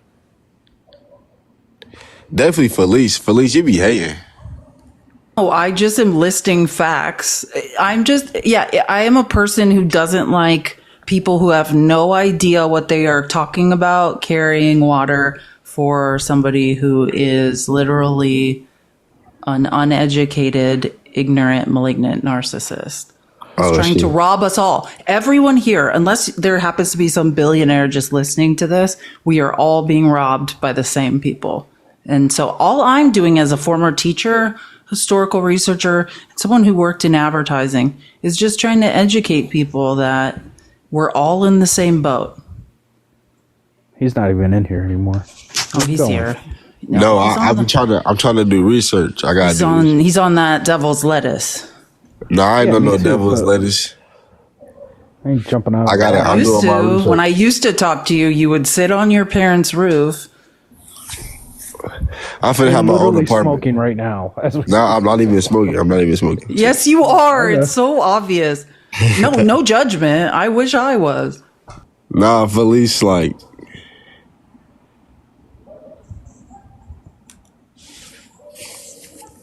Yeah. I'm just a minority trying to create upward mobility for other minorities. Nothing wrong with that, right, J-Man? I'm creating a way for my community. And I need people like that, man, to help me along the way. Through your robot business? Did you say Batman? Nah, that man. That man. Donald Trump. Okay, I got you. And I'm gonna put money into my community. Bruce Wayne. I'm gonna make the black community great again. That's awesome. But yo, like, how's Trump gonna? Like, Trump doesn't care about you. You know that, right? Yeah, I don't care about him either. Yeah, you weren't invited to the inauguration. Yeah, I don't even want to be invited to the inauguration. Okay. Why did you vote for Donald Trump? Maybe that's a better question. Because he put money into tech, and tech is going to help me empower my community. This is so basic. No, how is this basic? That's all you got to say about it? Oh, this is so basic. This is so basic. Yeah.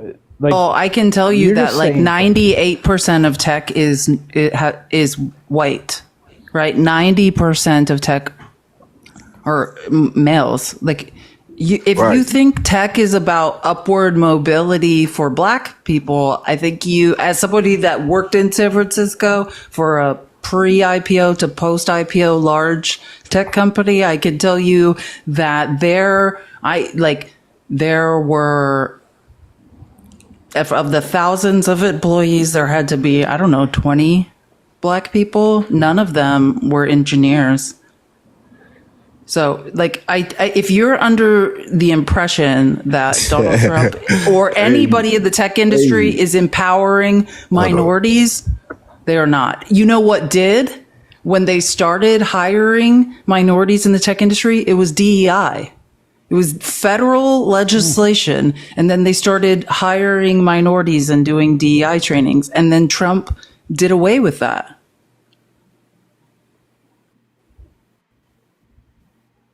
It's anyone that works in tech can tell you. I mean, it is the whitest place on earth. It's like, quite literally. So no, J-Man is serious, Stephanie. I know. You would think at any moment he's going to say he's kidding. I know. Wait, Felice. Because you was just all wrong in that little yibba yabba you was just talking about. So allow me to introduce you into some facts. Tech is not 90% white. It's 50%. 90% male.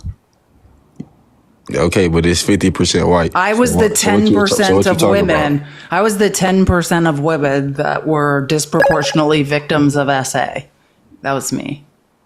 Bro, why I was one of the minorities. We talk about tech and then you gonna bring up SA. Come on. No, I was just telling you some facts about my time in the tech. I thought we were talking about our time in the tech. It's a time and a place for everything. Oh, are you getting uncomfortable about the facts? Nah, it's just a time and place for everything. We talk about tech. I was just saying I had an experience in the tech industry. I thought it was time to share. Okay.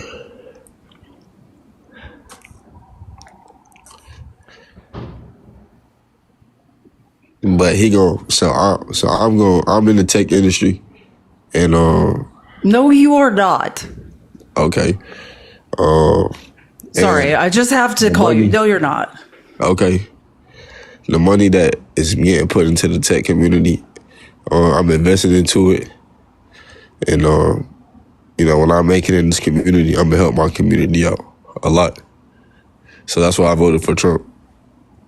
He doesn't really have a robot. I just want to be clear. If anyone believes, I'm not just like shitting on some black engineer. This is not real. Yeah, right. Okay, well then tell me about your programming. I mean, I was in a robotics club in high school, so if you want to talk about it, let's talk about it. But I tried to ask you this 3 other times, and you had nothing to say about it. It was the weirdest thing. Let's talk about robotics club, because you say you have a robot, like, tell me more, but you never do. So that's how I know you're lying. I got a Unity G1 Ultimate.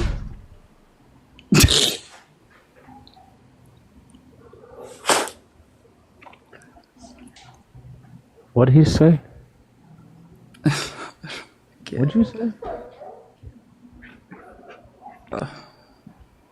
Look, I just want everyone to know, when I first met J-Van, he was actually much different. And he lived with his parents, and he sat on his roof and smoked the devil's lettuce and actually had some interesting conversations about politics. And then one day he decided that he had a robot prototype out of nowhere. Like, I had hours long conversations with him when I used to do lives with Jay, and I never heard any of this. And then one day it's like all of a sudden he was a roboticist. No, I'm not a roboticist. And in the hours, I'm not a roboticist. So you're not a roboticist. No, I'm not. I never claimed to be a roboticist. Yeah, because you told me you were like a couple of days ago, so it's getting very confusing at this point. No, I wasn't. Okay, well, you told me that. I never told you that. I have a robotics as a service business. Hey, J-Man, I literally was in that conversation. I was in. I have a robotics as a service business. Because I remember specifically. My robot is with a roboticist. Fuck, dude. Yeah, cool. My robot is with a roboticist. Hey, man, quit repeating yourself. Hey, man, because you loud and wrong, dude. You loud and wrong. Okay. Now, if I turn up in this bitch, it's going to be crazy, right? So I remember the conversation, and you used the word roboticist, and I had to go look it up. I remembered that word specifically. Okay. Thanks for letting me finish. Yeah. Yeah, that's right. So you did call yourself a roboticist then? Bro, say what you just said. Say it again. Say what you just said again. Hey, man, I've got 6 kids, and every single one of them will tell you Dad doesn't like repeating himself. You should fucking listen. Clean the potatoes out of your ears. You said, I remember roboticist, so that means you said that you're a roboticist. Bro. I can hear your cotton mouth. You have to do something about that. You sound crazy. So why y'all hating? Why y'all hating that I'm gonna give money to the black community though? That's the real gag here. Is it a non-profit robotics company? It's not about. Tell me what structure will you be building a robot and giving back to the black community? Like, what is it? A part I'm not non-profit? building a robot. Y'all sound crazy. Yeah, like no, J-Man. I think what's happening is you do not remember maybe what you have been saying on the internet for the last couple weeks. I can literally tell you exactly what I told you. You told me this. Let me tell you. I have an almost eidetic memory. Let me tell you again. You told me like 2 weeks ago that you built a robot. You were a roboticist. This happened. Yeah, so I'm gonna tell you. You think I'm? Well, no, since you don't remember, I'm just repeating your words to you. Since you don't remember, I'm gonna tell you again. So what I told you was that I have a robot. I have a Unity G1 Ultimate robot. It is with the roboticist. Can I ask just a question? Did you wait? So you did not build a robot. I have a robotics as a service business. So. Unity G1 service is just robots? the hardware. It's just the hardware. So I have to get a developer myself to develop the robot. It's a research and develop a robot. Yeah, you can type away and do all So that. you built want a to. robot, but don't have the software. Oh my God! You keep saying that I built the robot. No, I Wait, bought the so hardware. I'm actually, because I was looking back, because I actually used to work in venture capital. We did actually. Okay, cool. There's my memo. Yeah. So basically, what robotics as a service is, right? People either build the cloud software or build the hard tech later, or they do them both together. So like you're basically doing something that a lot of other people, it's called RAS, right? Robotics as a service. R, lowercase a, lowercase Man, a. you if you don't get your chat GBT looking ass up. You do realize that I work in this field, right? Like I do realize like I've spent 5 years investing in these companies. RAS has been around for quite some time. Not be offended by what J-Man said. No, man, I'm just Once saying. said like, that I was a welfare queen. Well, no, like I thought this dude was about to say he's doing something revolutionary, but he's just copying what other people's doing. Okay, so Yeah, so what are other people doing? Name a RAS business. No, he's RAS. not doing. Name a RAS business. Oxon Technologies. What do they do? What you just fucking said. Okay, so what do they It's do? not real.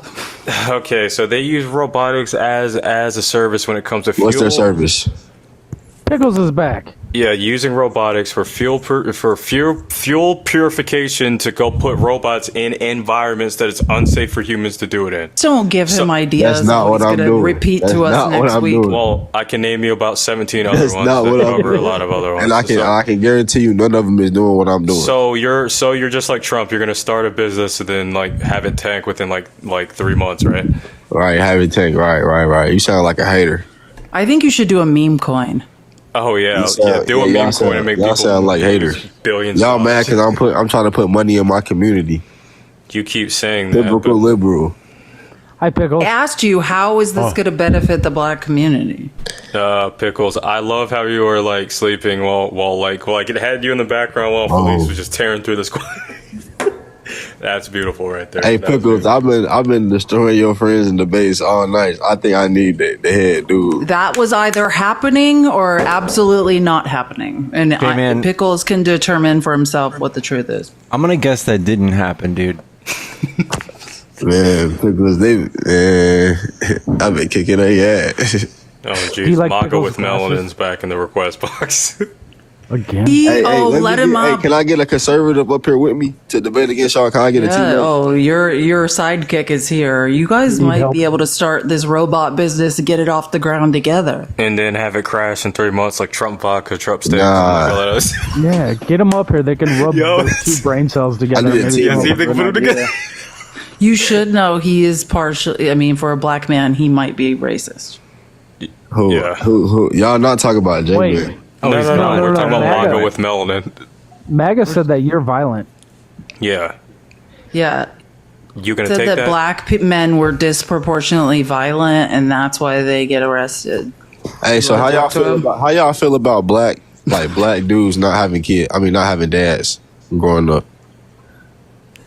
Like, can you put I that have in a the dad. context? I have a dad. You said too. what? I'm You have a black and I have a dad? dad. And I know you, J-Man, you've told me your parents are both in the house. Yeah, I do have a dad. But Yeah, and you have a mom, and you live in their house. So why are you even saying that? So wait. yeah, I'm so- the one white guy. I'm the one white guy up here who grew up without a dad, and every that's crazy. marginalized other community has a father represented. Yeah, My fucking dad's a wild, man. dick, but he loves me. okay, so that's cool. That's cool that enough. backfired. So okay. Thank you. That was awesome. Hey, that so was funny. do y'all not agree that black kids grow up with Oh, those are Without a- sneezes. RFK would Without a tell you not to dad. get vaccinated. without a dad more than white kids? I'm going back to sleep, dude. Yeah, I know. Technically, everyone has a dad. Do you understand Bro, that? why can't y'all answer the question? Like, why can't y'all just answer the question? Why y'all can't just have a conversation with me? Can Wait, what is the question? Your claim is that You see, black Pickles, he people went to don't go have lay down. dads? He got the Teen Titans in here trying to defend. Do you mean like in the house, like growing up in the house? I'll do a statistical analysis of it, and I'll tell you in a second. Hold on. do a statistical analysis. Yeah, because every time we do that, it Why, proves, like, if you want to be a roboticist, you really shouldn't say it with such disdain. Get used to math. Yeah, Felice, I love you. that feeling. I think you pick on me because you have a crush on me. And he didn't deny it. Oh, MAGA with melons. Oh man, I was hoping he'd come back in the box so we can have somebody with J-Man to hang out with. Yeah. I need a teammate. Raise your hand if you want to. I'm not sure if MAGA with melanin. MAGA with melanin would get MAGA literally with melanin. Be racist. Get whatever towards you. racist dude you said up here. Yeah, because he would literally perceive you as a threat up here. Nah, he know who a threat. He know who a threat. Yeah, he would perceive. Dumb. Did you not listen to our conversation that we had? He would perceive you and me as a threat without knowing anything about us. Nah, he talking about a specific type of black people. No, he said all black people. Did you not hear what he said? He said that all black people are more prone to be violent than anybody else. He said all black people. He did not say certain types of black people. Okay, here it is. I really did it. Household composition analysis, children living with fathers by race in America. Here's a statistical analysis of the presence of fathers in households. What? This is real. For the presence of fathers in households for black and white children in the United States. Key statistics. According to the U.S. Census Bureau data, approximately 64 to 67% of black children live in households without their biological father present, compared to about 24 to 25% of white children. Conversely, about 33 to 36% of black children live with their biological father. Oh, this is interesting. While 75 to 76% of white children do. These statistics include both married and unmarried fathers who live with their children. The overall percentage of children living with both parents has decreased across all racial groups since the 1960s. Yeah, that's. Hey, so look, if you listen, black people double not having a father in the house. Yeah, but do you understand what psychosocial factors have created that environment? I don't know, slavery, disproportionate incarceration. I was trying to make a point. So before we go down that path, You think very surface level for somebody that's going to make a RAS service? Just say he doesn't even know. What so black people don't grow up with fathers in the house a lot of the time. So. That's not true, dude. More than half of a community. So have you ever looked this up? Have you ever actually fact checked this? Because there's studies on this, man. Right. Look up. Do me a favor. Google the absent black. I got it from your it's REUTERS. I was in the middle of talking. Reuters. Yep. From Reuters. That's what I got it from. Go do y'all fact check. Yeah, do me a favor. Google absent black father myth. Yeah, that's what I did my research. Go do some fact checking. Yeah, you're gonna come up with Columbia University studies from 2010. Hey, I don't care what you talk about. I'm talking about research. Felice and TikTok. Hold on one second, bro. Should we let Melanin up, or is that too much of a headache? Nah, you get Melanin. No, and you're not. It's not your life. Okay, so Pickles says. Okay, so Pickles is the host. So I think. So okay, cool. Yeah, no. It's his live, right? So here we go, man. We tagged in nobody for you. He's gonna perceive you as a threat. No. Because y'all said that I said something. That's why I came back up. Yeah, you said black men are more violent in America. And plus, literally, when we asked you for the reason why, after all these days, you literally said for the black community to get their act together, even though we gave you all this evidence. You said that. Yeah. Right. So, listen, you're not getting why I said that. Look, it's my responsibility as a black father to raise my kids in the right way to go. So if you got certain parents is not doing that, they need to get their act together. Yes, correct. That's not what you said. Through research, we know that black fathers are not absent in the family. They are absent. No, they're not. What we see.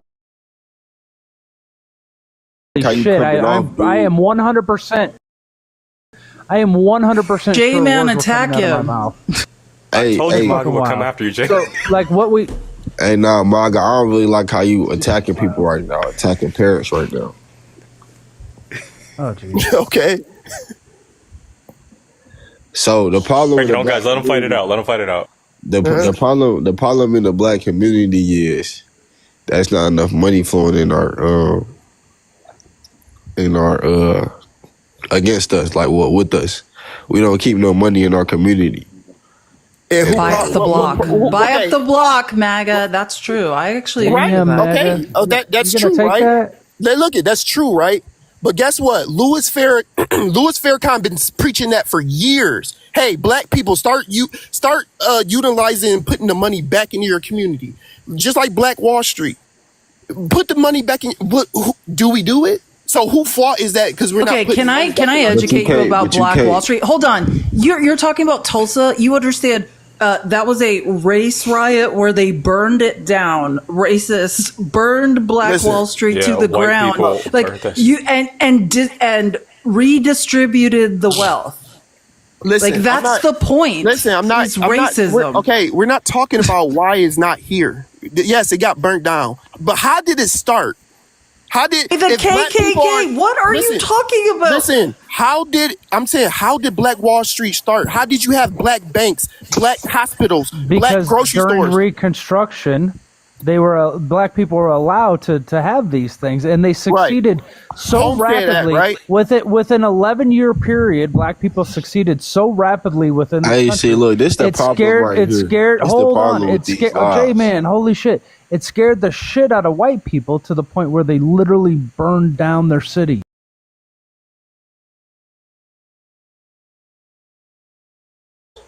Go ahead, J-Man. So y'all always talking about like slavery and like how we oppressed and how it used to be and all this.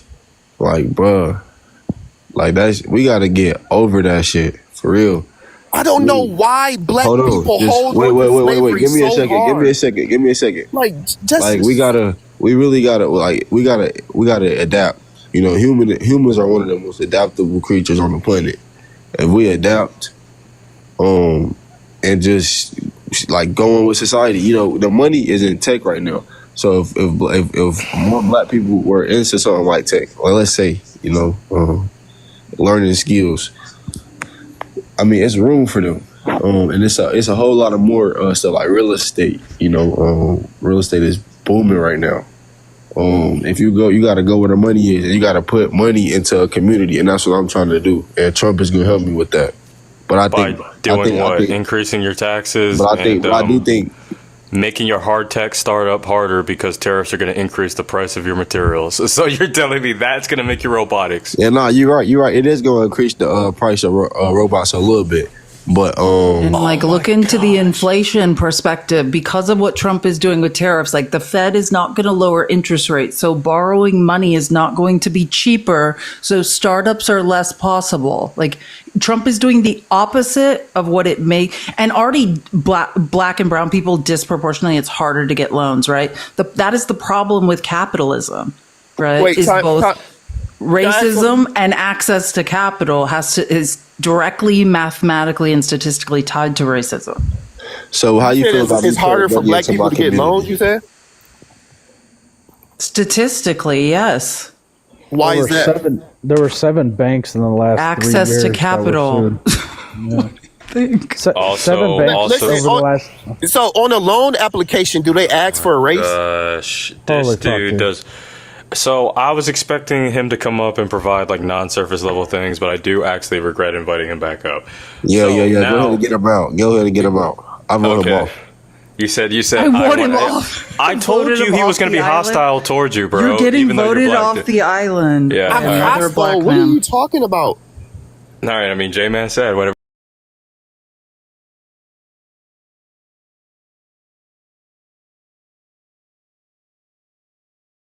In my frontal lobe to forget this happened. That was bad. I'm not gonna lie. Like, that was. So Trump's plans, are going to increase your prices, but you still voted for it anyway. Especially since robotics, along with space tech and biotech, are like the 3 biggest capital-intensive industries, which means it's harder upfront due to the capital and investment compared to the back end.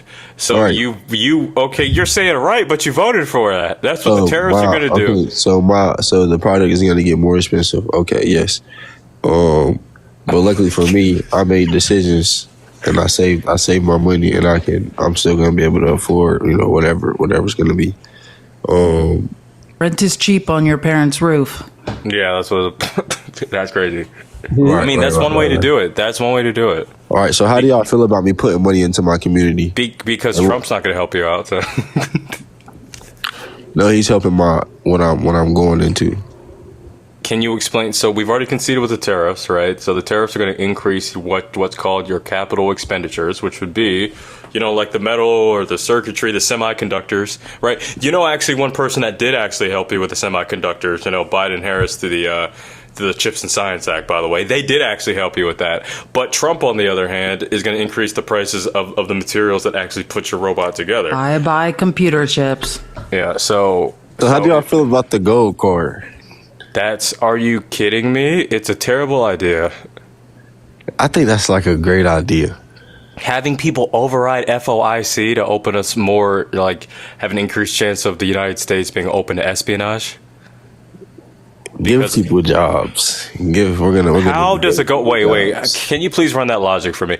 How does the gold card give people jobs? Please tell me how that works. What do you say? We're going to be given $5 million for the gold card? Okay, this is such a bad argument. I'm not gonna lie. So let's go So back. you think that American citizenship, deservingness of American citizenship, should be based on you being rich? Not if you're a criminal, not on a background check. Trump said that it may be some Russian oligarchs that can afford it will be citizens. I mean, I have the clip of him saying that. So you're saying that you think the only worthiness for American citizenship is being rich AF. Hey, look, you know who we got going over all that? Do your homework on Cash Patel. Oh, here we go. No, this can't be real. He runs the FBI. He has nothing to do with He gonna be on all that. He gonna be looking into these people. Okay, well, that's not his job. That's not his job, dog. Well, whoever job, it's somebody's job. And they gonna be I don't think this is a serious conversation. It's a serious conversation. What did you talk about? Am I living in a simulation right now, or are we just so? Blogger comes in all different problem sets. I have to agree. I think y'all just hate that I'm trying to put money into my community. You say that every time. Like that's a liberal. I think that's a very liberal thing to do. All right. Oh, I think you think that as a black man, if you start a business, that's you putting money into the black community. But how are you going to hire black people? Are you going to start a 501c3 and then give back to the community? In what way are you infusing money and into what community? I'm very confused. The money that I make, I put into the black community. Are you going to send people in the black community to school so they can help you build robots? What are you going to do? Well, I'm gonna black people. I'm gonna talk to them about tech and get them interested. When I start making, get them interested. Yeah. Sounding like a mid-level marketing scheme, but this gets some people in your downline. No. It's not sounds even like a pyramid. It sounds like a pyramid scheme. Yeah, I was about to say pyramid scheme. It's sounding like this is giving Cutco vibes right here. Get some people interested in the thing. You qualify for your own robot. Why is getting people interested in something intelligent and something that's J-Man, it's not. Why is that a bad thing? That's like a very liberal thing to say. So I'm going to. You guys are the definition of liberals. Hey, J-Man, I'm going to explain. Just like Trump, like his people, I like my people. J-Man, we're not laughing. We can choose who we help. We're not laughing at the grand vision. We're laughing at the fact that you don't have a way to get there. For example, if somebody walks up the street and says, "I want to cure cancer by this time last year," but they don't have any steps on how to do it, then obviously I'm going to look at them the same way I'm looking at you right now. Are you pro-black? Like, what are you? What's your race? I'm black. Okay, so are you pro-black? Yes, which is why I didn't vote for Trump. Okay, so what do you do for the community of black people that's pro-black? Okay, cool. So let's start from the very, very top. Number one, I worked at Musa Capital, which is one of the only venture capital firms in the United States that only solely invest in underrepresented founders and black people, number one. Number two, right, I am literally on the board here in Houston for the NAACP, right? And also, I'm also, every chance I get, minus the fact that I got hit by a car recently, so got to recover a little bit. I do a lot of races for black nonprofits. I got attacked by a dog. Did that happen running? Running is dangerous. Okay, so now tell me some of the stories. What have you personally done? With your money that you make for the black community. On the board of the NAACP of Houston, you're the only person that hasn't described what you're doing for the black community. You realize the point of a nonprofit is, for you to. I'm helping black people become independent. He doesn't. A 501c3. When I asked you if you're going to form one, that's a nonprofit where the purpose is not profit. It's not capitalism. It would be to reinvest in the black community. I'm helping black people. The NAACP, for instance, is in fact a 501c3, a nonprofit. He's saying, I am on the board of it. Also, when I went to Cornell, and I'm actually still a part of this now. That's an Ivy League school. I'm part of the consortium agreement, that helps, advocate for qualified black men to get into the M7 school. I'm still very, because I think more black men should go to Cornell, even though systematically, the odds are, even with superior test scores, the odds are still stacked up. So I still help with that. I've just got done written 12 letters of recommendation yesterday, because I love me some lovely red students going to Cornell with a big C in Ithaca, New York. So, yeah. Do you teach black people to be pro-black? Yes. Okay, how? Okay, one, we can do this and first of all, I don't know why the hell this turned from a debate to ask Chris Gonzalez. I don't know how many questions. But well, I can tell you how I do it. Okay, how do you do it? From your parents' roof? Okay, this is getting weird. Okay, no. Let's get into the real nitty gritty of this. That's what liberals don't. Liberals don't like taking this shit deep.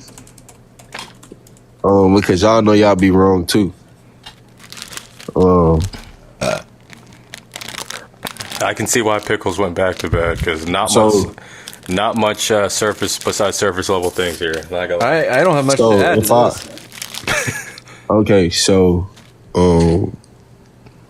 how I give to the black community and teach black people how to from your roof and your mid-level marketing scheme. Okay, so Pickles does more for black community. You talk about a marketing scheme. See, that's weird. You putting slander on my name. You're very vague about your product. Let me tell you why it sounds to me like a marketing scheme. You're very vague about your product. You're selling a pocket full of dreams. I'm saying it just sounds like a scheme. It sounds like a scam because you're like, I have all these ideas. I'm going to do these big things. I just need 5 people to give me $100. Don't defame my name. I'll sue you.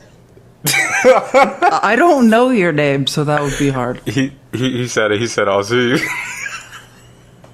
Yo, that's crazy. Oh my gosh. He said he was going to sue you for defamation. I don't think you understand the burden of proof of defamation. Oh my gosh, he's serious, dude. That's what the crazy part. You are far from it. I think I might win. Oh shit! I'll take that bet. You can have a public attorney for a lawsuit. Oh my god. It's between you and Melanin that make up one Blogger supporter collectively. Oh god. I'll be honest with you, man. This conversation is no longer valid. You're going to have to speak to my attorney from here on out. I can't speak to you anymore. You've threatened a lawsuit towards me. I cannot speak to you anymore. Yeah, we wasn't speaking in the first place. You can only speak to my attorney, man. Don't speak to me anymore. We're speaking in the first. I'm just curious, since you already admitted that Trump's going to make your starting up your startup investment 100 times harder. Why did you vote for Trump then? Because you already said the terrorists were going to do it and everything. Why did you vote for him? Uno reverse. So just because that's what you're not getting. So the future in the future, the goal is to not have things as expensive. The goal is to have things done in America, and yeah. Okay. So if you voted for Trump, you made that impossible almost. Tell me how. Okay, cool. So do you know what the results of his tariffs were in 2018? Because I can actually read it to you directly from the Federal Reserve. Directly from somebody that he appointed, by the way. Jerome Powell did an in-depth report. Put your dad on the line, J-Man. We want to talk to your dad. Yeah. If I remember correctly from my previous My dad conversation. is too powerful for these. I know. I remember My that your dad has dad a is lot like, his too dad much. is actually like a pretty successful. So I want to know what your dad thinks of this. Put your dad on the line. Does he know what you're up to on the internet? Sometimes, yeah. A lot of times, my parents really know everything about me. I'm glad. Would he approve of this business model? Yeah. My parents actually invest into, yeah. So they're your friends and family round, is what they call it. In investment terms. What'd you say?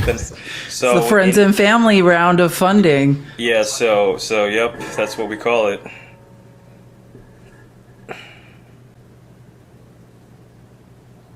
Why is he teacupping? Yeah, guys, now you know why I don't like dealing with Blanca, guys. Hey, no, I'm finna tell you exactly. I'm finna tell you exactly the plan.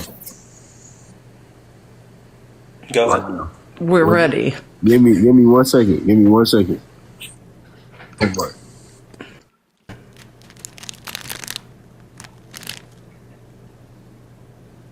I'm so scared. I have anxiety. Does anyone else have anxiety? Yeah, he's about to say something illegal. I know. I'm like, is it S trafficking? Like, what is the plan going to be? I have a feeling it's not great. It's right. Well, Andrew Tate's fine now. He's back in Florida, apparently, with his passport and all. And Ron DeSantis, did you see the press conference? Ron DeSantis is pissed. Oh my God, it's hilarious. Trump's releasing S traffickers into Florida. Like, meanwhile, saying that the black and brown people they're emptying their prisoners into America. The only person I've ever seen emptying prisons into America so far has been Donald Trump. And, think about it like this, right? In the past 48 hours, we've lost the mineral deal, and we lost the respect of world leaders, but we got Andrew Tate in return. Sounds fair. An S trafficker / rapist / horrible abuser of women is back. Yeah, and he's going to be prowling the streets of Lauderdale. and Andrew Tate. I was talking about Trump, but Andrew Tate. Yeah. And his brother, because his brother did the same thing. That's a twofer. Yeah, twofer. Yeah, but no mineral deal and no ending the Ukraine war, I guess.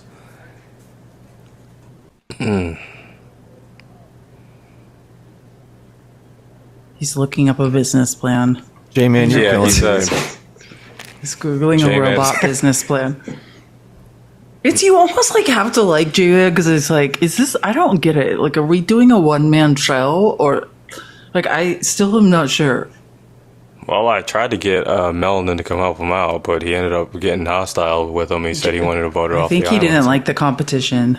Yeah, he was not having it. He immediately attacked him. That was fascinating. What about black upward mobility? What about lifting other black men up? We should have asked him about that. He surely demonstrated that, didn't he? Tearing black men right down immediately. Yeah. He was like, get him out of here. I don't like him. Yeah. Did you hear what he said when he started getting hostile? But yeah, man, I don't appreciate how you talk about people's families.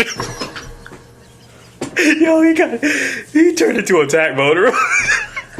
Yeah. Been back to the community. Yeah. He's like, yo, man, I don't, because it was something about black men being fatherless. Like, yo, I don't appreciate how you talk about people's families. Oh, man, Blanca cracks me up. Thank you guys for covering while I took a probably nap. eat each other alive in a room. Trust me, Pickles, you missed nothing of intellectual. In fact, you were better off not even tuning in. I promise. So get higher tariffs. It's going to get, kind of the nasty, the poison out of America. All these Chinese products. All these products. Higher tariffs are going to get the nasty out of America. It's going to increase your prices and decrease the probability of you getting workers that you can pay, right? All right, so y'all see the problem. The problem with that is y'all said more words than me. It was my turn to talk. Okay, go ahead. That's fair. Yeah. All right, so y'all done threw me. Y'all done threw me for the loop. The tariffs are going to get the nasty out of America, is what the last thing you said. The tariffs is going to get the nasty out of America. You know, more manufacturing companies and more companies coming to America. That's a green light for me. You know, because they need people to work for them, and in the long call, that's going to get more money flowing. And you know, hopefully the Federal Reserve, hopefully we get something, you know, resolved up there. You know, but they kind of been all over. So hopefully we get something resolved up there. And that's for you, J-Man. That's what I think you're playing. And then more money means higher paychecks. So, J-Man, let me ask you a question. Who appointed the head of the Federal Reserve that you claimed? Is there something going wrong there right now? Who did that? Who did it? Donald Trump did, the person you voted for. Anyway, keep going. All right. Tariffs don't mean more money in this economy. That's the problem. It's the opposite, actually. Right. So it means more money for the other country, right, that you do the tariffs on. That's what it means. Okay, so you run your robot business, and this is just a real advice from me to you. Because J-Man, no wait, let me just make a confession. I'm starting to care about you. I'm starting to care about you. You're growing on me like a fungus. Let me care about you. Let me care about you. All right. From me to you, because I'm starting to emotionally grow an attachment to you. Yeah, the problem is, as a business owner running a robot business, of which none of us are extremely sure yet how it's all going to come together, but it will be harder to hire employees or to source the products necessary to put the robot together, of whatever type of robot this will be, because it's going to be more expensive. So tariffs bad for businesses, especially small businesses. So again, tariffs. No, stuff is not going to be shipping in at the same place that it's shipping in right now. So, J-Man, let me ask you a question. Who ends up paying the tariff, right? This is going to actually answer the question. I just said, bro. It's not going to ship in at the place it was shipping in, okay? He answered, Chris. You're just not listening. It's not going to ship in at the place it's shipping in. So everything's just going to move to different ports, and then you got to think about it. Let it wash over you like a gentle wave, Chris. Yeah, so I don't think you're thinking clearly. It's making room for Americans to make more money. So what he just said is that the tariffs are going to drop, and then the captain's going to be like, turn it right, we're going to Los Angeles port instead of Hawaii. No. So all right. So I get what you're saying, but now answer my question: who pays the tariff? The people who have to pay for products. Okay, cool. So it's this phenomenon called price pass through, right? A tariff is a tax that is for imported goods, right? So it starts at the port, right? Then it gets passed on to the wholesale. Then Buy the wholesale American passed on to product. the relax. Then the wholesale gets passed on to the business as to increase their costs, and they get passed on to the consumer. So not only will it be harder for you to make your robot, now you have to compete with the other people that are going to be manipulating their prices because of tariffs as well. So. J-Man, does your idea look like this? Step 1, tariffs. Step 2, step 3, profit. FAFO. Does this sound familiar? Yeah, he's gonna make it rain on his community.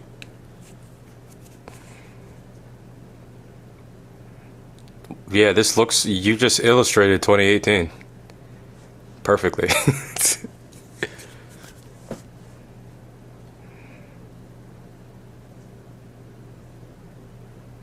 Didn't Trump impose a large tariff on steel and aluminum? Yes, 232, 201.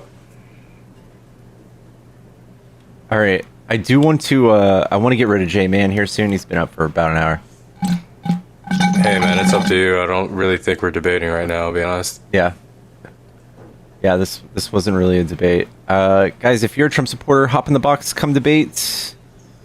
Call me, J-Man. I feel like we're developing a connection. I feel closer to you after this interaction.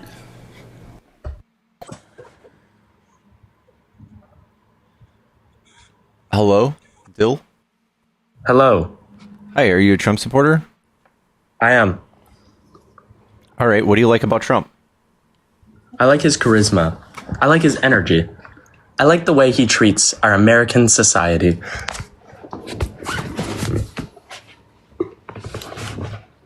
I do think that he does a lot for the country regarding his economic plan. Well, first of all, his economic plan, firstly, what he's done for the country. And thirdly, I think there's a bunch of fake media going around basically painting him as the villain when he is the king, when he is someone who needs to be in charge. And He's Widowy the lion. He's the king of the jungle.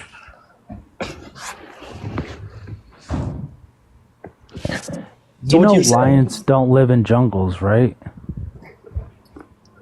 Well, they do according to National Geographic. Yeah, you don't know your stuff. Come on, guy. Lions.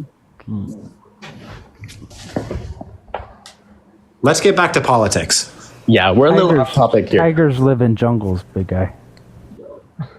Okay, little Just guy. Tweedledee Okay, and tough guy. Tweedle fucking Let's Dum. talk What the fuck politics. is Let's go happening back right to the main idea here.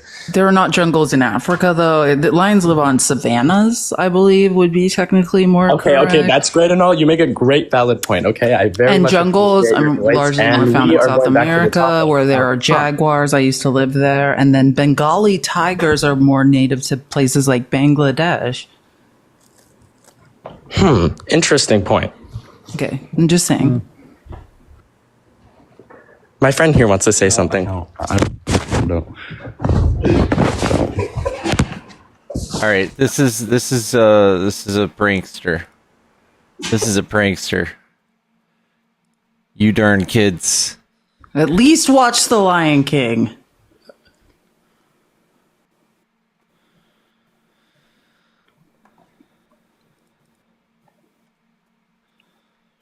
J-Man, starting to make sense. Bring back the robot business.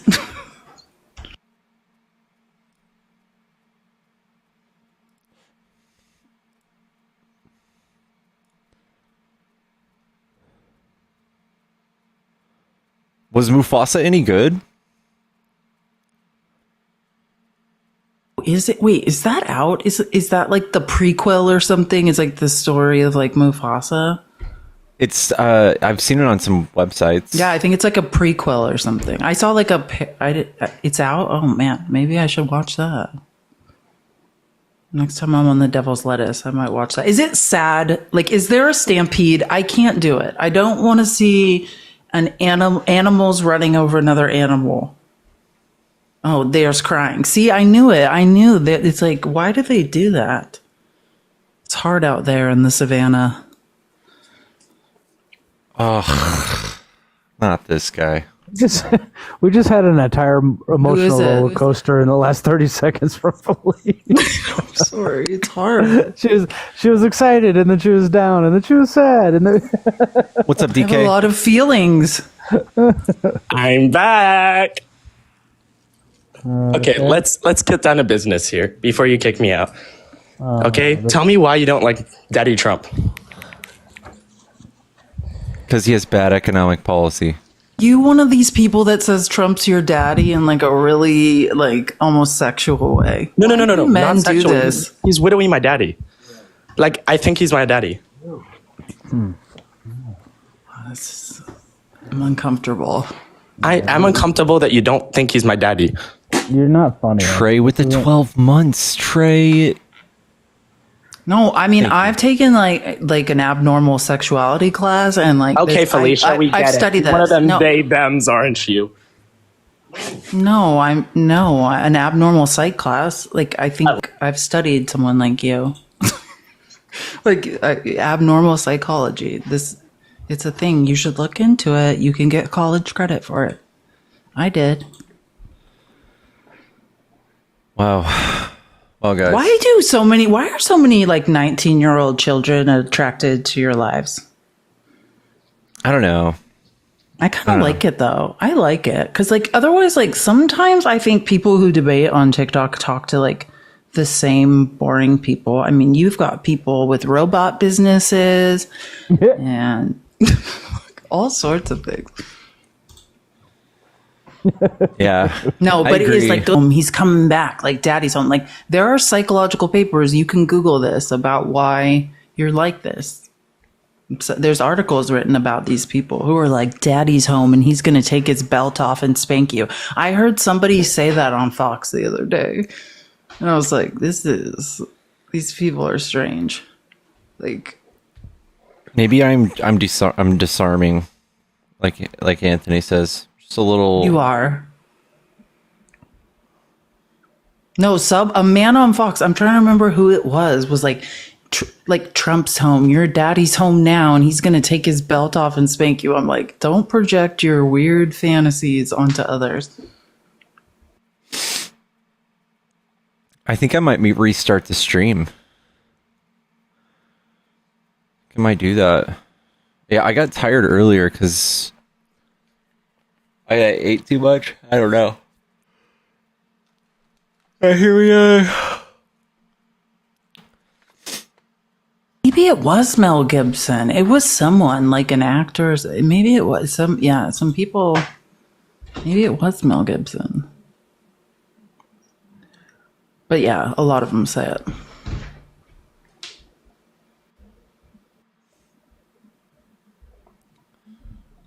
God, dude. Yeezy Ye is crazy. It's off his rocker. He really is. You see he's looking for someone to design him a necklace?